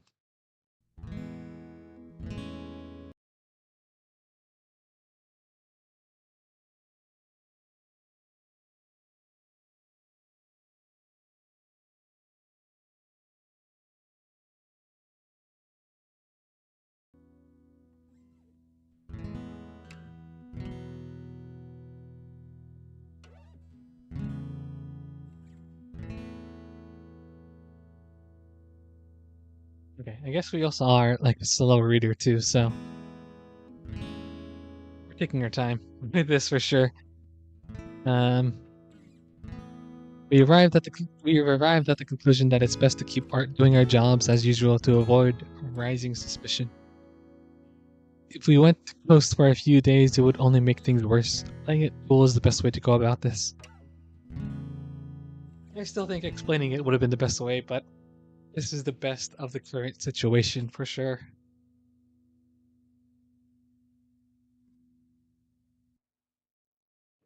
I at least trust that Courier knows how to navigate the situation better than I do. To search the cupboard for a jar of sugar. So you do have sugar. Sugar for your tea? Ah, you don't have to waste something so nice on me. No trouble at all. Thank you. We sit and enjoy our tea and oatmeal. Oops. Seems like a good night's rest has put us to ease after what happened yesterday. Maria is here today for another day of maintenance. With what we picked up yesterday, we should be able to make a lot more progress. I try to think about how I'm going to occupy my time. It's been a while since I haven't had to worry about work, and I don't think I should try to get in Courier's way if she doesn't need me today. Maybe this is a good time to get those books Clara left me. Get back to those books Clara left me. After another day of arduous work for Courier, though today, or another day of arduous work for Courier, though today it seemed to go smoothly without incident. A little too smoothly. Something is about to happen, I'm sure. I don't like this. I don't like this feeling.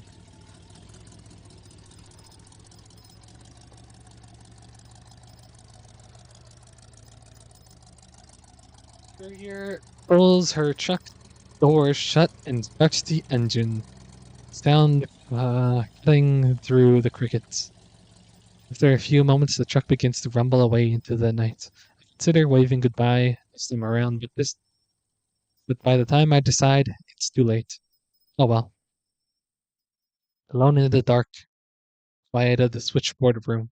I shiver a little bit when the cold draft let in. Strange. I thought I closed the door. Oh, a footstep from behind me. A blade at my neck. Time seems to stop in this moment. Shape is cold and foreign. You move, you're dead.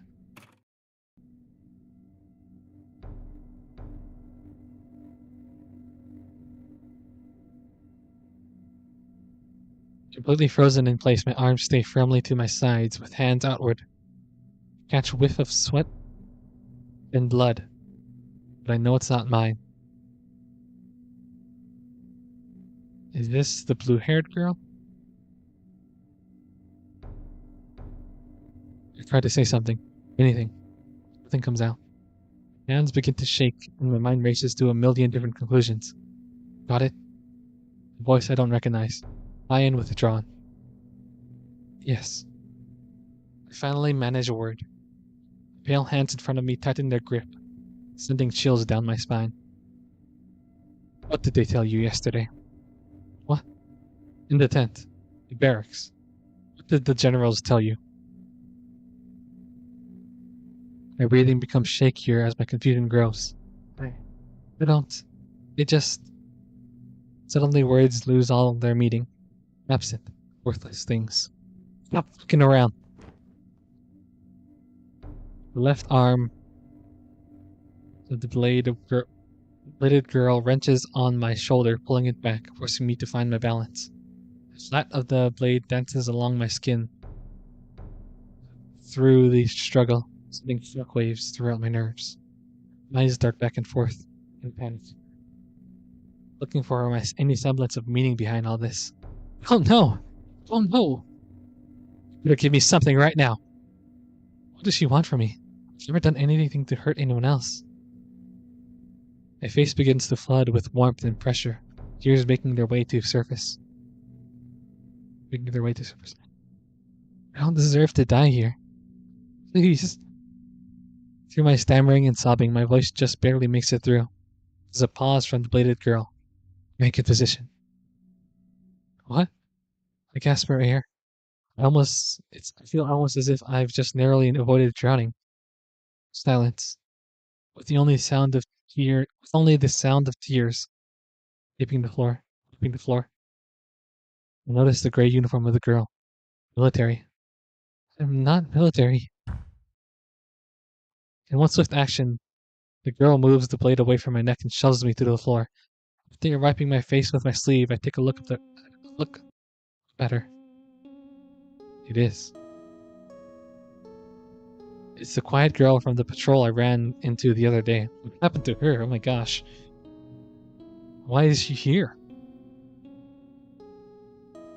She's bloodied from her head to toe, her uniform completely tattered. She sheathes her knives and looks with a look of scorn on her face. The look slowly turns to one of surprise and slight concern. She looks around to see if anyone was watching. But of course I live alone. Cough up some of the tears I choked down, while cursing myself and locking my door. Think about your next words wisely. Are you or are you not with the Mott military? No.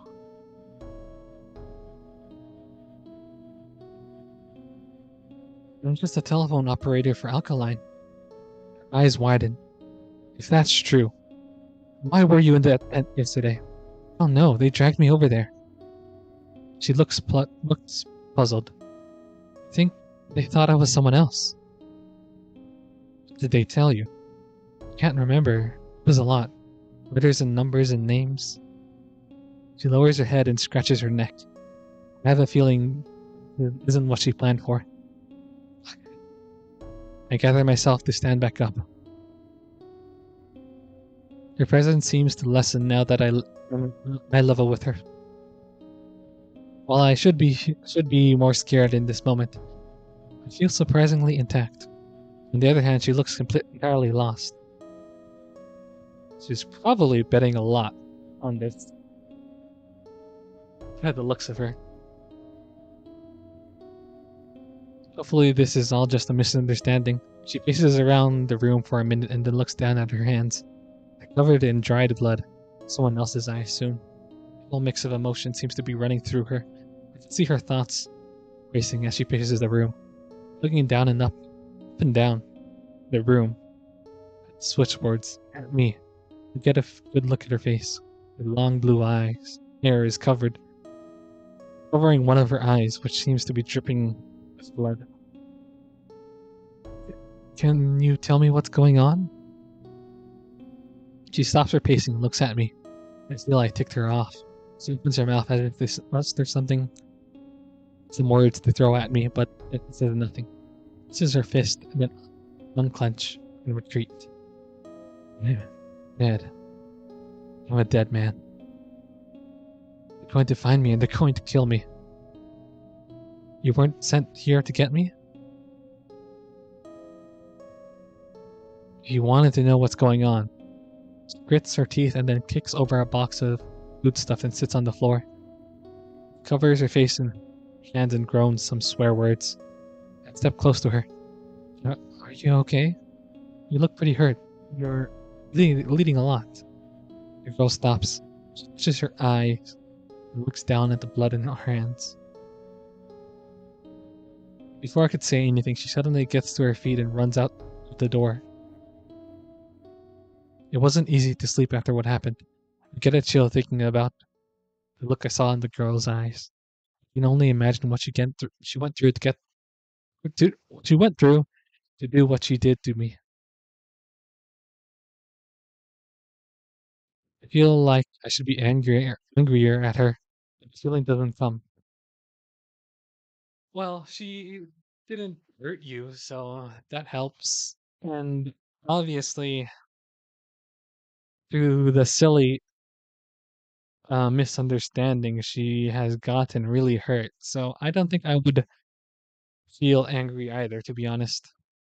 I would feel bad for her that she got um mixed up with some misunderstanding. If anything, I feel more helpless again. I wonder what Claire would have done. Either way, she's gone now. She only left droplets of blood on the floor. If they weren't there, I would have doubted the whole thing happened in the first place. Girl, you seemed haunted by something. I'm just hoping that it's the last I see of her. I close my eyes, thinking about what I should even do next. Police help? I've never had to call the police before. The line's open. Once the line's open, I'll try to see if they'll help. I roll over, lethargic. I yawn and I stretch. I'm not sure what time it is, but it's somehow still dark outside. I don't know if I can get any more sleep. I get up and get dressed. It's too early to call the police.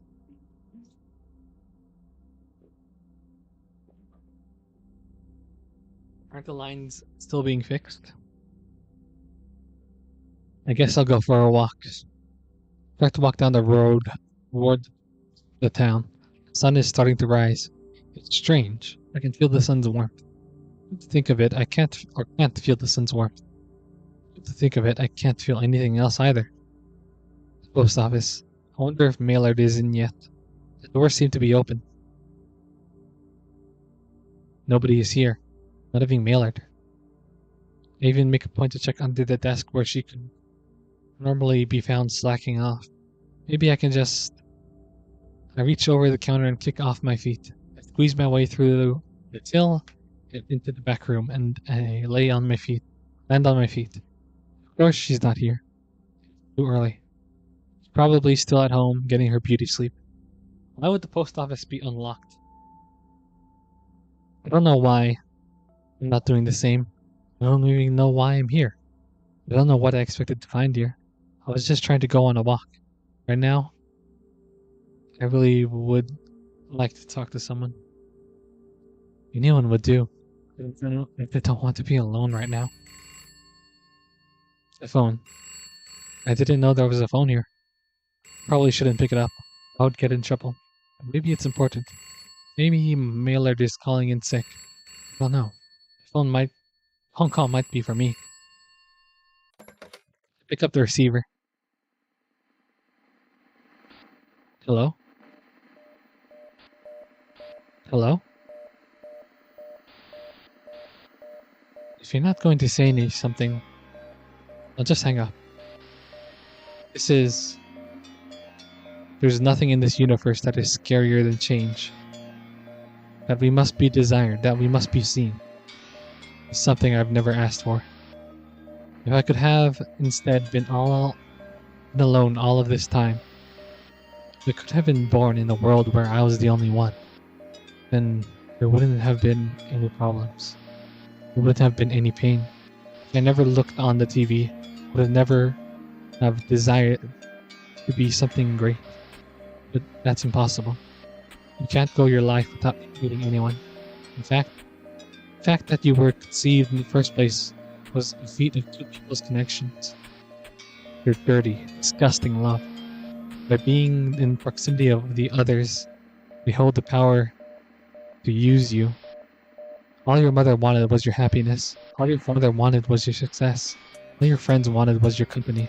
All your teachers wanted was your obedience. All your boss wanted was your labor. All your lover wanted was your affection. It's noble, isn't it? You're just a puppet. You're just a puppet to them.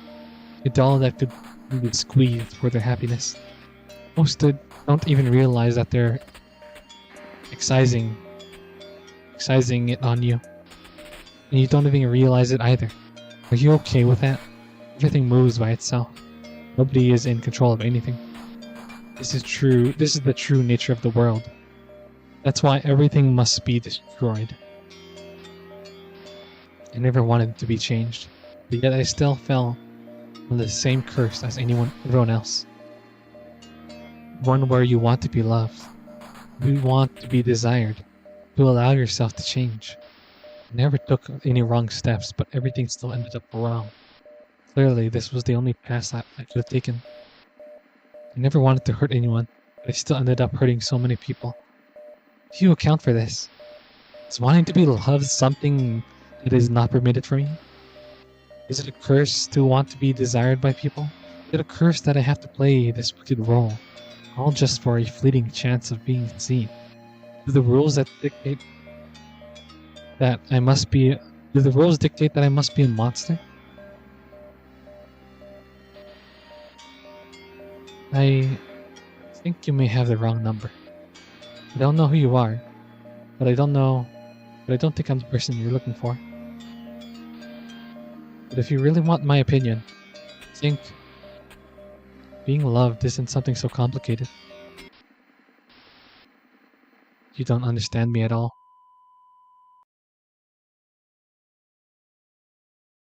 Hello, girl.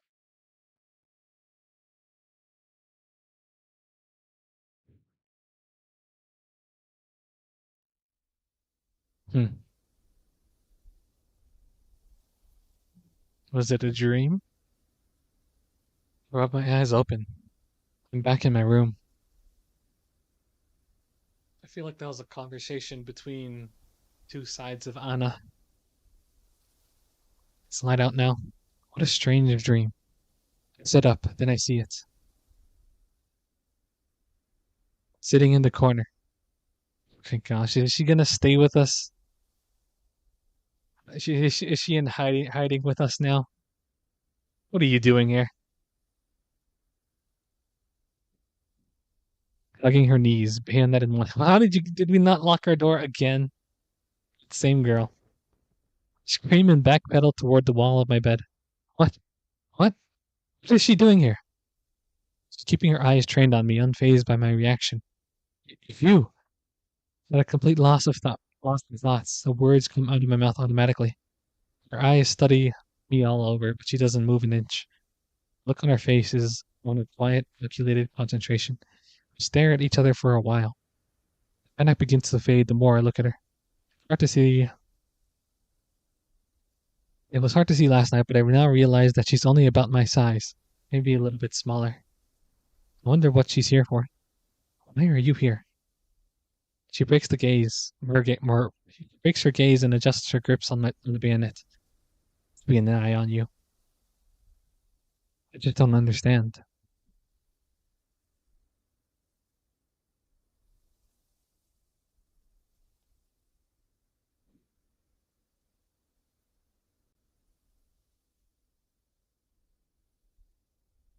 I already said I don't know anything. That's fine, but see, there's a problem. The thing is that you've seen me. I really don't understand. It's up and adjust the large bandage that now covers her eyes. Her eye.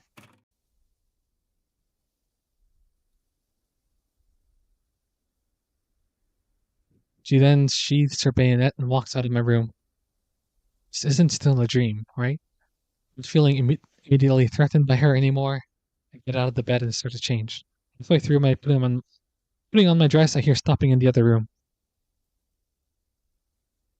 The bandaged girl sprints back into my room and puts her back against the wall next to the doorway. She's in a full sweat, clearly panicking. Courier in the other room. You have to get rid of them. Getting more confusion. Though I think it's probably just courier arriving. Bandaged girl stumbles over to me and suddenly puts her hand on over my shoulder. You have to figure this out. You have to get them to leave. Hear the sound of the front door opening and the sound of heavy footsteps. Anna, bandaged girl clenches her teeth, then looks around my room. She makes a dash for the closet, but trips over the clothes on the floor. Clothes on the floor? What? Wait, what? For some reason I thought I said the floor and the clothes, and I was like, what? No, I said it right. Yo, hello, Emraka, welcome, welcome. How are you doing? My voice is a little raspy, I think. I don't know if you can hear it, but I've been combined with yesterday and today. I've been reading for like over 2 hours straight. So my voice is a little. This probably wasn't the best choice of a first game to stream. Maybe it is. Maybe I'm training my voice to get used to talking a lot, but we're almost over, so figure I might as well complete this game. This is the second day of me playing it, so I don't know. I don't want to cut it off to a third day, but it's short. Hella tired, but whatever. Well, hope you're able to rest now. I'm guessing you had work today. But yeah, this is a game called Hello Girl. It is a visual novel about a phone operator back in maybe the 90s or 80s, sometime like that. I don't know. I'm not too sure. They have automobiles. When were automobiles created, actually? Maybe that'll give me a good um frame of reference. When were automobiles invented? 1886. Oh man, maybe this is like early 1900s. 1900. I don't know. But yeah, it takes place sometime in the past. Um, and we're a phone operator who was trained by our sister, and our sister went to the military, and we don't know how she's doing, and we're here alone, and we're not technically working for the phone company, but we're still doing phone company jobs. But um, the phone lines have to be maintained, and so we have a maintenance person named Courier here to help us.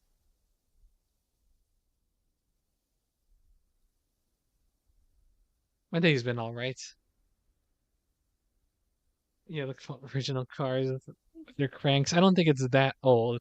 The car doesn't seem to be that old from what I saw. What I've seen here in the bike. So it's got to be like 1900s at least. Her head collides with the wall and she crumbles into a ball on the floor. She lies there with her hand over her head, groaning in pain. Anna? Saw blood on the floor. Are you okay? Courier stops as soon as her head pokes into my room. And this girl is mysterious blue-haired girl. We don't know her name yet, but she appeared last night threatening us with a knife to get information out of us, but now I guess she's just here with us. The last chapter or something is a little hard to explain what happened. But we went to a military base camp part, and we were confused for a general. And so some other generals pulled us into a secret meeting by mistake, and the courier pulled us out, and we drove off with the parts, not explaining what happened. And now this girl came over last night, threatening to keep the information out of us from what we heard from the other generals.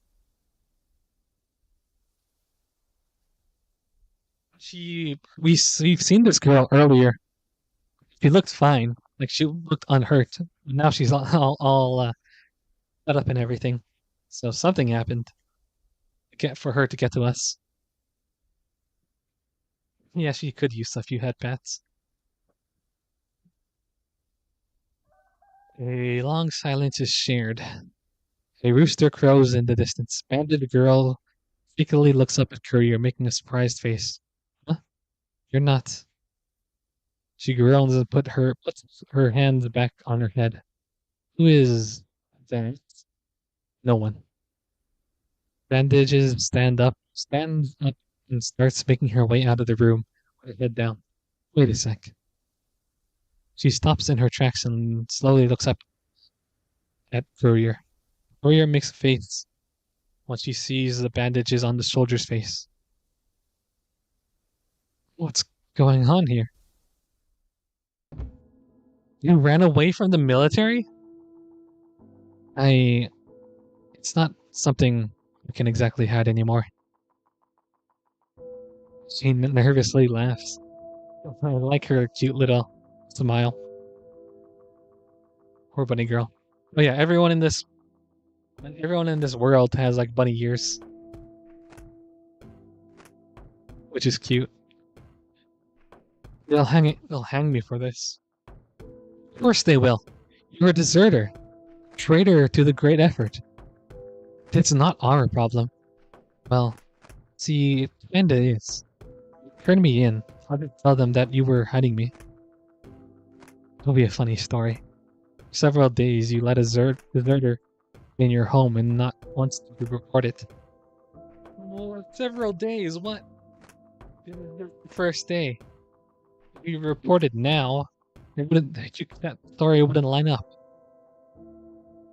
Maybe you were even planning to help me escape.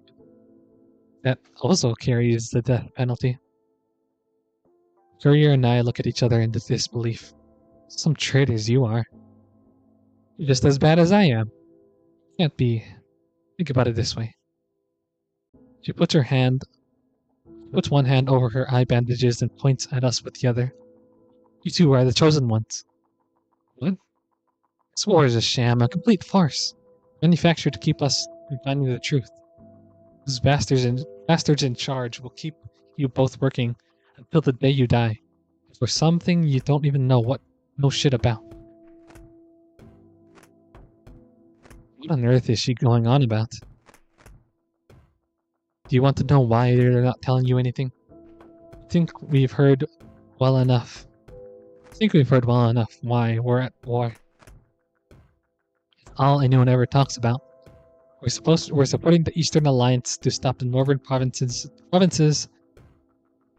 from invading. But ever thought about why the NP would try to attack for no reason? Like I told you, it's all a fucking fake. You need to wake up. You need to go. Courier starts to walk toward bandages in an attempt to shoo her away. Oh, of course, the tool of the state is trying to silence me. Courier stops in place. Did you just call me? The only tool here is you coward. Coward?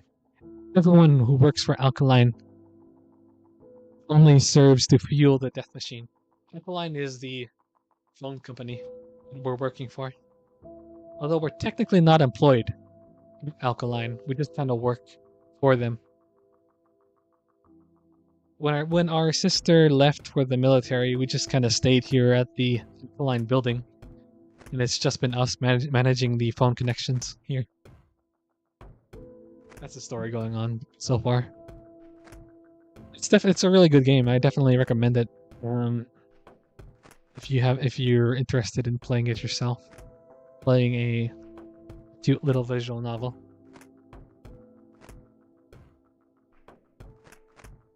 You're both too shallow to understand that. I'm not just making it up. Ever since I left, I haven't had any of the nightmares. Ever since you left, you've been gone for a day. Right? It's only been a day. Nightmares? Wait, what do you mean by nightmares? The nightmares, you know? The ones that only happen if you're chosen. You couldn't mean. You need serious help. Comment only seems to bounce off. Girl. And you need a wake-up call. Did you hit your head?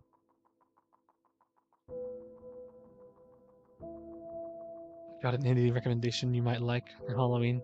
Milk inside a bag of milk. I've actually played that. It is a really good game. I've played both the first game and the sequel. It is a lot to think about. It's silly, but also definitely a lot to think about when you play it. I do love the art style for that game too.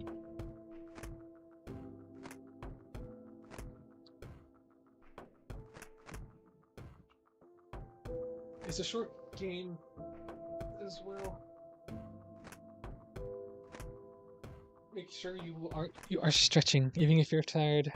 Always good to stretch, especially if you're tired. Even more reason to stretch. I mean. Okay, I'm drinking some water too.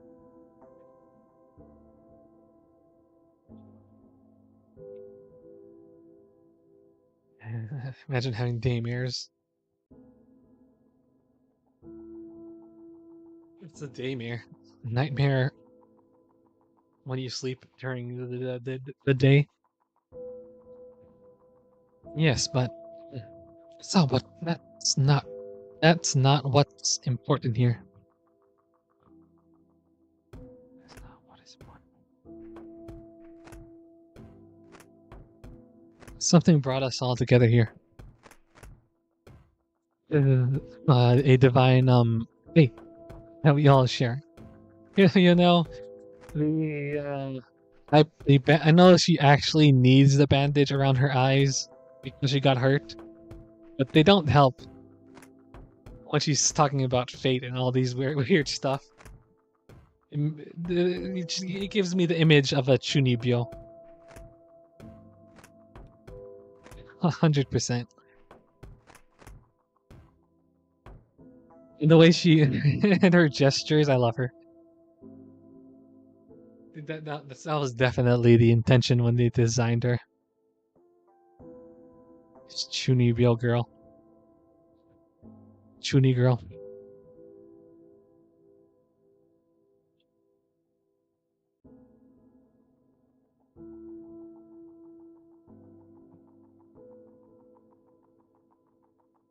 You were able to understand just a tenth of what I know. You would all agree with me. Courier glares at her, clearly sick of her. Alright, smarty pants, what do you know? The northern provinces have something extremely valuable. I've spent weeks gathering intel on it. They plan to use it as a weapon. They're calling it Rabbit Zero. Rather, her. I've heard that name before. Rabbit Zero. Having a shivering gun, probably. She's got those white eyes. They mentioned that in the tent. The girl suddenly scrambles her way toward me, putting her face against mine, her nose is almost touching. So you do remember. What did they say? What else did they tell you? I don't understand any of it. It felt like a bad dream. Are you sure? Please, anything. It's not coming to mind. I'm not a military official or anything. I'm just some girl. Sorry. Can't remember. Bandages slumps over, visibly disappointed. I've come so far. Too far. Refuse to let this be the end. Starts to reach behind her. Alright, that's enough. Courier reaches over and grabs bandages by her bunny ears. So they are bunny ears. That's what I thought. I was beginning to think, like, what if there's something not bunny ears? These people also have normal human ears, from what I've seen. Ow, ow. Let me go, you freak. Courier drags her off her feet and throws her into the bedroom. There's a loud thud. Courier comes back and closes his door behind her. She puts her back on the door to prevent it from opening. Bandaged girl jiggles the doorknob a few times, then pounds on the door. You can't do this! Anna, the chair over there. I drag it over to her and she wedges it under the doorknob. Little shit. She pounds on the door again. This is wrong. Courier and I look at each other. There's a look of total exhaustion, even though the day has only started. First ever rabbit to rabbit. For the humans walk the walk.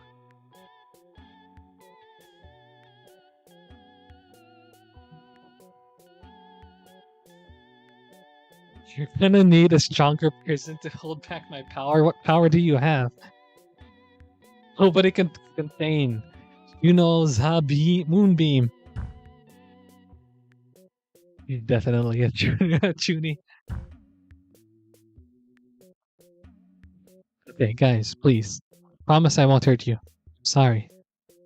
You're lucky I'm showing you mercy by not breaking your stuff.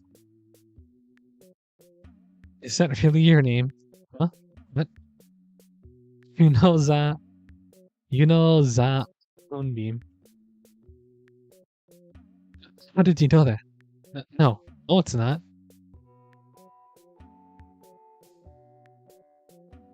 Can we just call her something else? Bandages.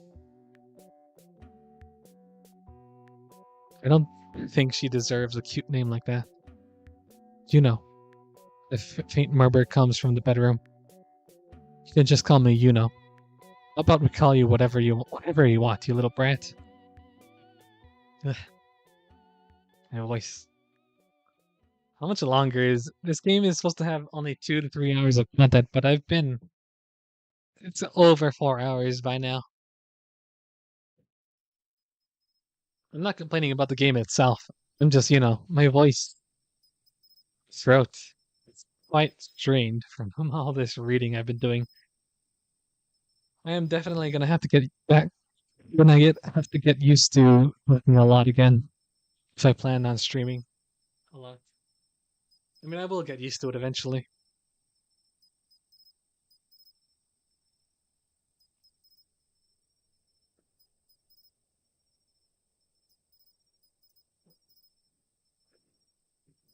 Throughout the day, we continued to hear a few bumps coming from behind the bedroom, though eventually they quieted. My friend did tell me this is only chapter one, or this visual novel is supposed to be chapter like a chapter one. So I don't imagine we'll get a proper conclusion to the story. Maybe we will. I don't know. What happened? I mean, what could happen is we get a conclusion to Anna's story, but not a conclusion to the world's story itself. We'll see though. Miraculously, Courier has managed to work another full day. I really applaud her work ethic for dealing with that weird girl. You said the upgrades were virtually finished, just that there were some tests and formalities to take care of. Courier emerges from the basement covered in dirt and dust. She dusts herself off and wipes the sweat off her forehead. Okay, we might be finished here. I slowly close my book, and the idea of working again swirling around my head. Down all that water. I have been downing water. I have been drinking water frequently, but it's still pretty tough. A good reminder. Drink some more water though. Money would help. But I think we're getting pretty close. You must be, right? I knew I would take longer to finish this because I'm reading this out pretty aloud and not exactly reading fast. So I figured about double the recommended or the estimated playtime, 2 to 3 hours. So I don't know. See, we'll see. I don't want this game to end though. If I could have it my way, I would just pause and play this another day, hoping that there would be like hours and hours and hours of more content. But I don't think we'll have much left, so I don't want to switch it to another stream and have that stream be only an hour or something.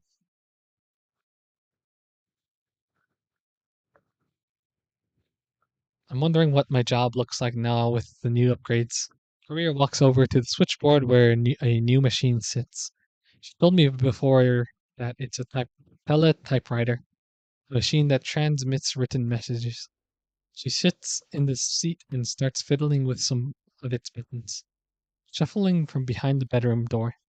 I'd almost forgotten that Yuno was left in there. Yuno, are you okay? Can I tell you a story? Courier stops what she's doing and turns towards the door.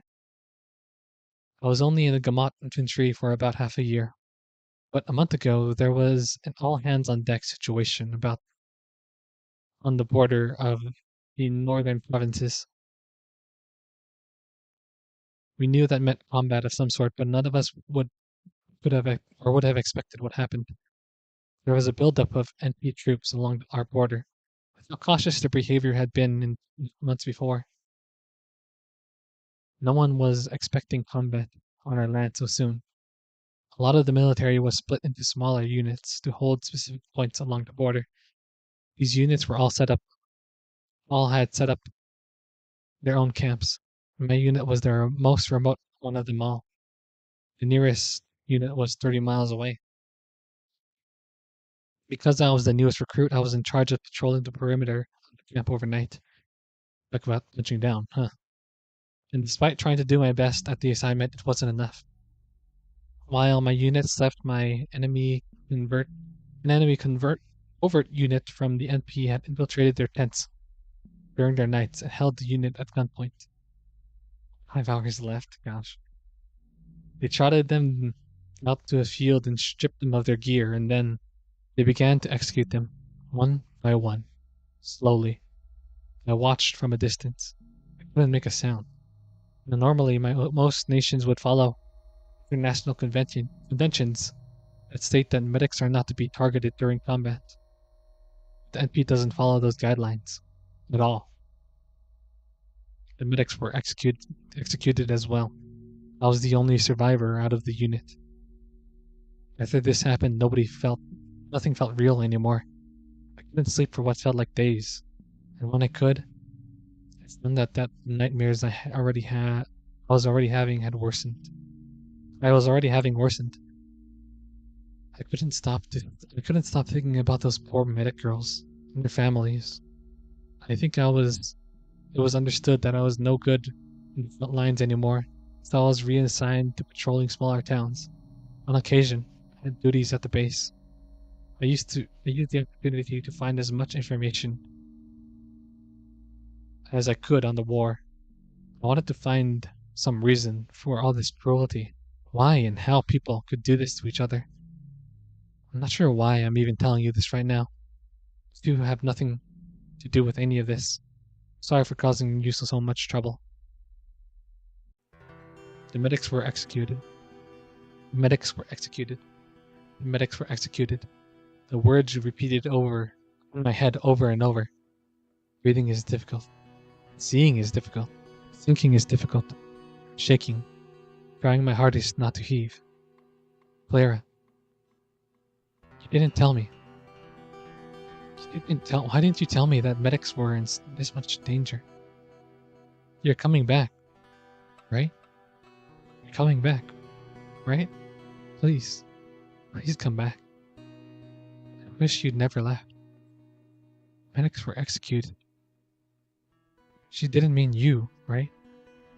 There are hundreds, thousands of medics out there, but tears happen automatically, controllable, countless. Why? I knew that this was possible. I knew that you might not come back. But why did I just assume you would? The medics were executed. It hurts. Clara. Anna? Courier looks at me with concern. I feel too ashamed to even look her in the face, so I turn my back to her. There's no reason why she would be seeing me like this. Anna, are you okay? No, I'm not. I. The words are stuck in my throat. Anna. Sure, it wasn't Clara.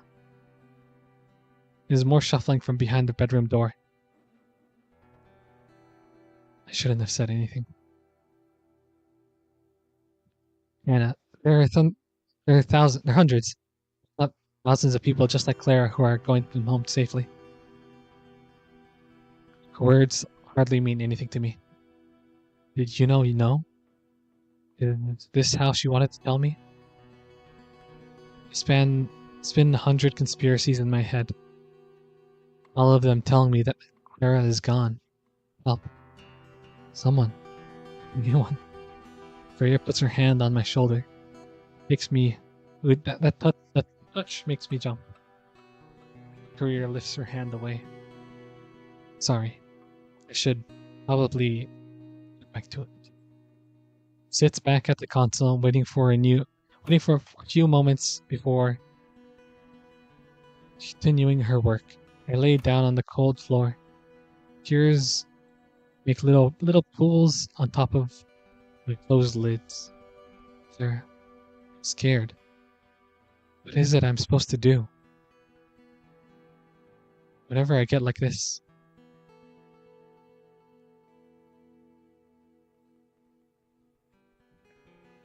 I always just thump me on the head and say, "Don't think about it too hard." And then suddenly it all makes sense. Clara, are you doing okay? Are you having your favorite tea? Are they treating you all right? I'm sure that your efforts are helping. And that will turn the tides, but please write me back. I don't know what direction is the right one. I imagine the look on your face when you get my letters. I remember you always told me that it was the silliest little smile. I never told you that yours looks exactly the same. I started to hear Courier's voice from across the room.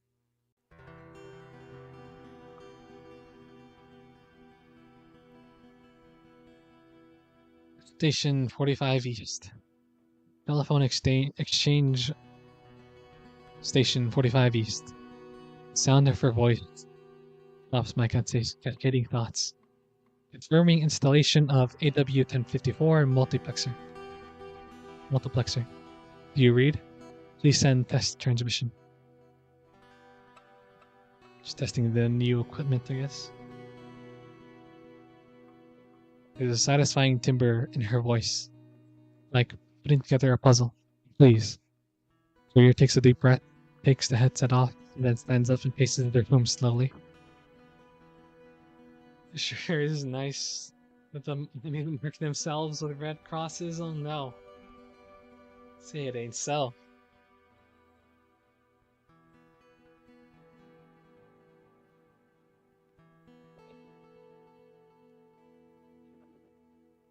The throat is just getting worse and worse.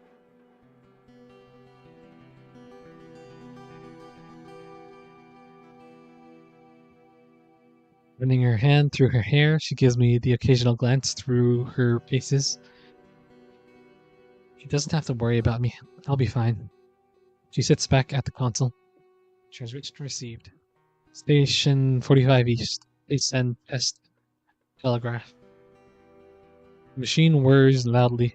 Metallic pings cutting through the silence of the room. A tiny slip of paper with words stamped onto it comes out from the typewriter. Courier doesn't seem to react. She stares at the paper. Normally, I'd be assuming this, I'd be amused to see something new like this, but I can only think about how Clara would have thought about it. Would have. Her stomach drops after thinking about that word. Would. I wonder how many would haves you had in mind.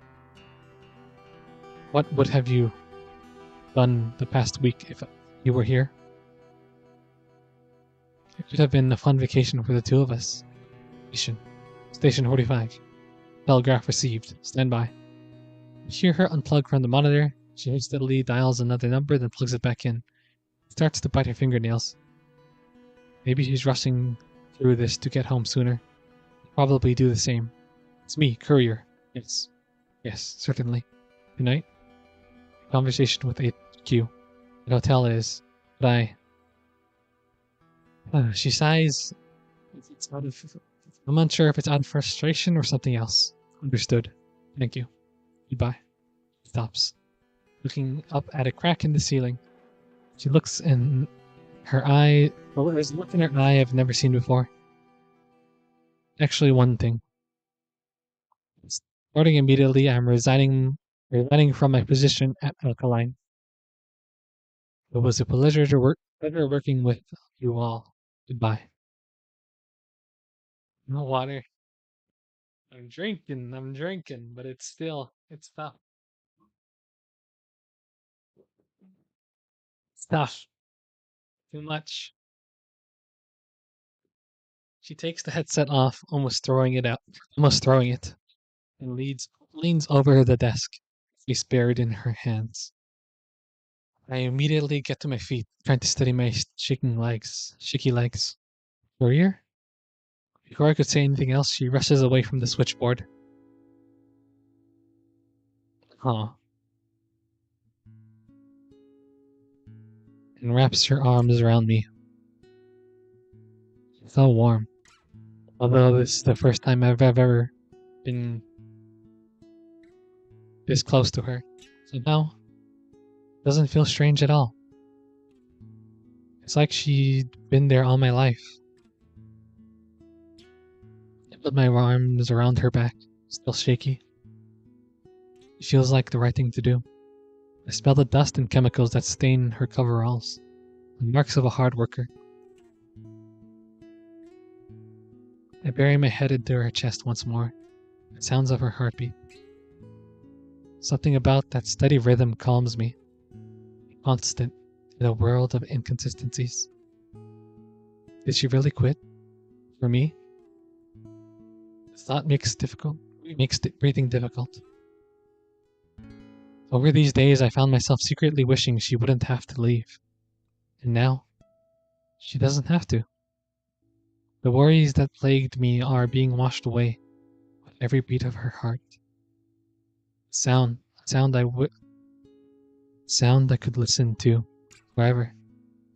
Anna, I hope this is okay. This is okay.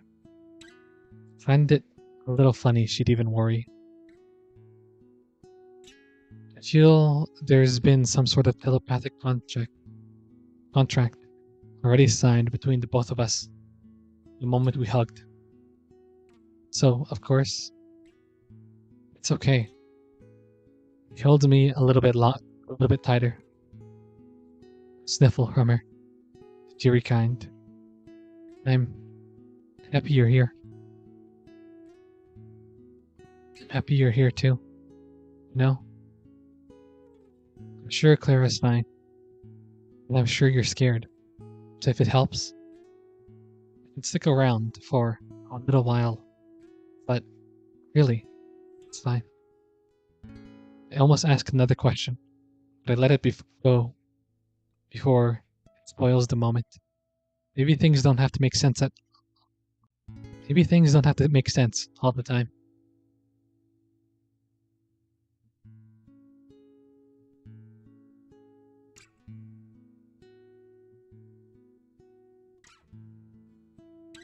Courier stuck around for the night. The art is cute. It is really cute. I love the artist. Artist for this game is named Mentha Nolana, and she makes Really nice art. Although, Guru warning, if you're not comfortable with Guru art, um, maybe don't check her art out, or be wary when you check it out. Her art is very, very pretty nonetheless. So, with the dreams,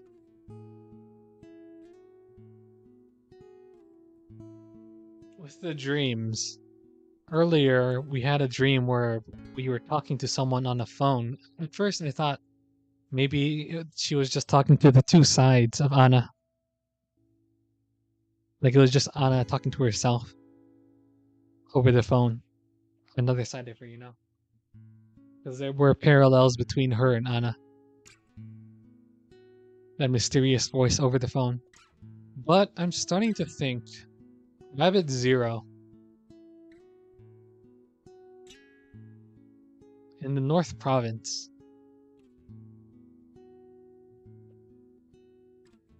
Maybe the person talking to us in that dream, and is talking about weird dreams as well.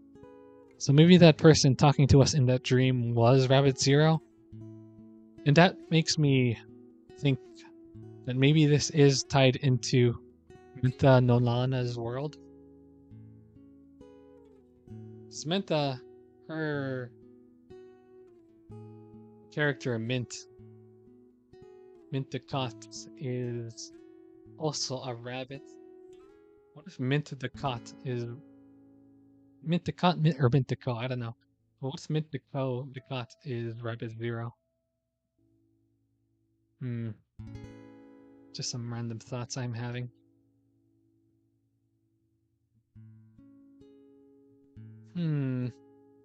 Maybe home field where Mint the Cat is in the North Province, and maybe if home field, maybe Archie draws a Mint the Cat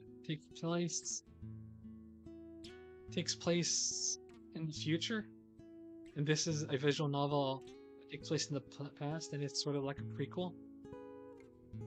I don't know. I'm very curious. I'm very interested in seeing what Mint and Marilyn and the rest of the team does with the story going forward, if they decide to continue this. Outside Congo, yeah, some Steingate shit, deep lore stuff. Okay, he seems really happy to keep me company. Talked about our lives and upbringings. I enjoyed learning about her. She'd previously never been so willing to share anything about herself. You could tell she was really committed to professionalism. And once she was all cleared out of the way, no longer saw Courier as the alkaline representative, just as a girl. Girl who gave really nice hugs. Among one of the many things we talked about, I learned why Courier asked me about my family. I learned that Courier was from a small town in the Eastern Alliance. Her father was a farmer and her mother stayed at home. She was an only child. Like for everyone else, the war turned things upside down. Her father was drafted into the military and her mother was forced to make ends meet on her own. But one day her mother fell ill. She was unable to work and the family was forced to sell their farm. Courier even dropped out of school to help her mother. She had grown up fast, but it wasn't enough. Her mother passed away a few months later. Courier was left with nothing. She fled the country and came to Gamot to find work. She had lied about her age and gender to the job to work at Alkaline. I always thought she was a little bit older than me, but she's actually younger. She feared that if she told me too much, she might compromise her ability to keep her job. I guess now, it's not something she has to worry about anymore. I think Courier saw me as someone similar to her. Someone who also had to grow up fast. Someone who had to be strong. Me? I never had to worry about money or food. I never had to worry about my parents. I'm fortunate that there are no objects of concern. They're not objects of concern for me. I had it comfortable my whole life. I've never even seen much scarcity or hardship. I've never had to worry about much at all. Maria seems to think otherwise. She believes I'm much stronger than her, that I'm able to endure so much that she can't. For now, I guess I'll just settle on that. If it makes her happy, I pretend to be strong too. That's good. I mean, pretend long enough, you start becoming what you pretend to be. Yuna was mysteriously silent after telling that story. He found out that she had escaped through the window of my bedroom sometime during the night. Something told me that we wouldn't be seeing her again. Really? I felt a little bad for her. Aw. She was a good she was a cute character. I hope that's not true. For as unhinged as she was, it was hard to stay angry at her. Now that I knew what she had been through. I hope she finds what she's looking for. Life is back to its usual slow pace again. Courier is here to help me while you're gone. When you come back, let's all have tea together. I'll be waiting warmly. A letter to Clara, I guess. Hello, girl.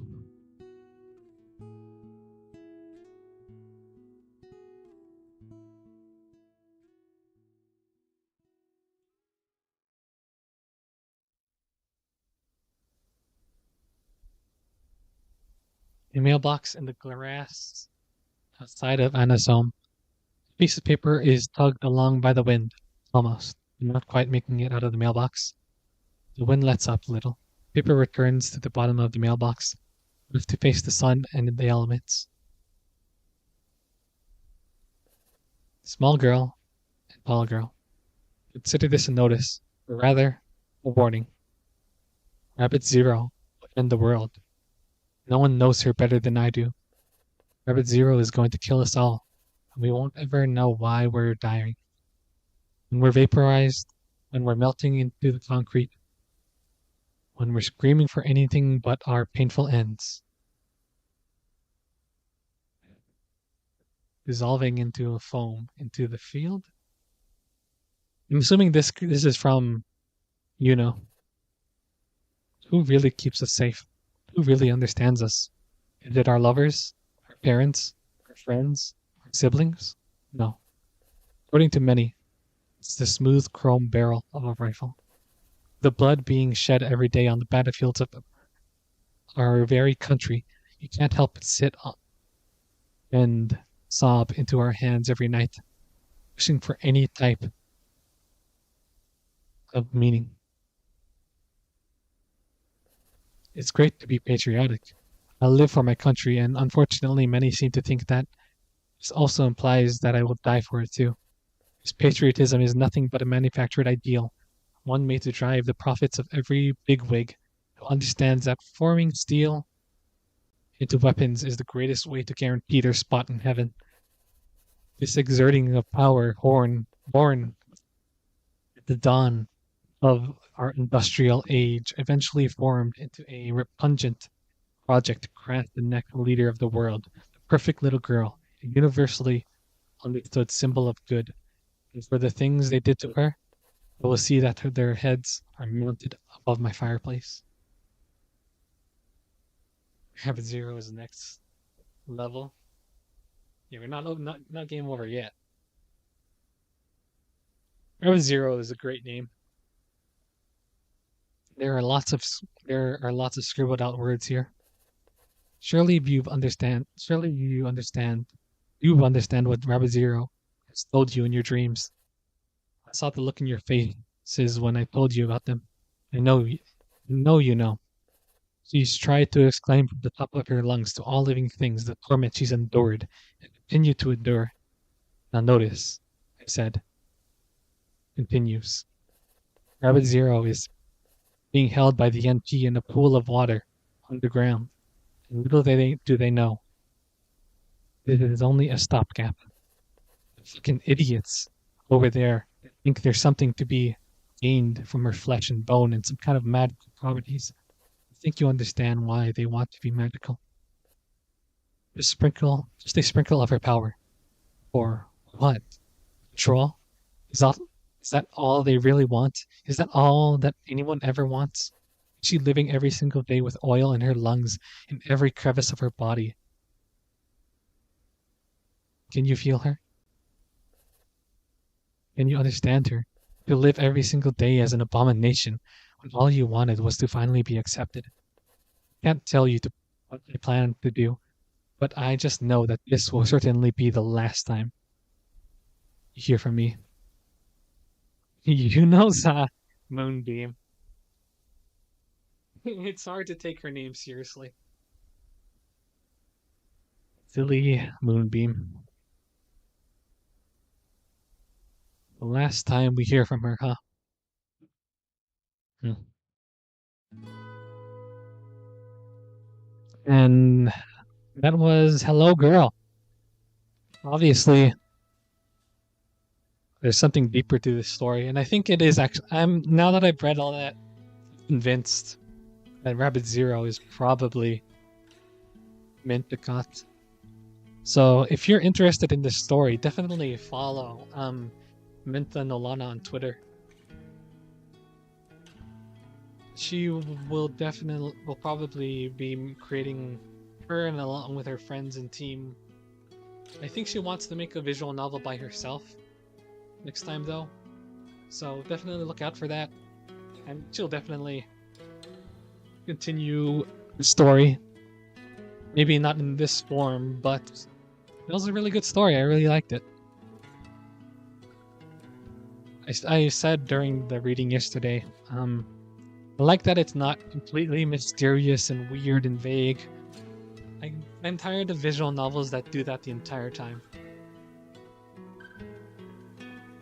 I like that this visual novel had bits of like just plain good storytelling through the character that's straightforward and you don't have to interpret as having some deeper cryptic meaning. I think a lot of indie games try to do that too much, focus on that too much. Um, like the indie game you mentioned, Milk Inside a Bag of Milk Inside a Bag of Milk. It's a really good game, and the storytelling is beautiful, but it is cryptic all the whole way through. There's no like just plain, you know, story perspective, which is the theme. And I'm not saying that's bad. I'm not saying that's bad for the game. For the game, the milk inside a bag, milk inside a bag of milk. For that story, that fits 100%. Games like that, some other games try too hard. So I really appreciate this game, and it was really beautiful, and I like the story and the characters. And that was Hello Girl. Thank you for joining me. Thank you all for joining me for the end there. I was thinking maybe during random a random time during the day I would stream some more Apex or something, like off stream, like unscheduled stream. I mean, this is an unscheduled stream too, but my throat is pretty tired and I doubt I will have any energy for that. Um, Tomorrow we start Outer Wilds on Twitch, and next week I might do another visual novel. I don't know. This visual novel was part of the VN Cup, and there was another visual novel in the VN Cup that I was interested in playing, so we might get to that. But yeah, that's what I have going. Let me switch over screens. Switch back over here.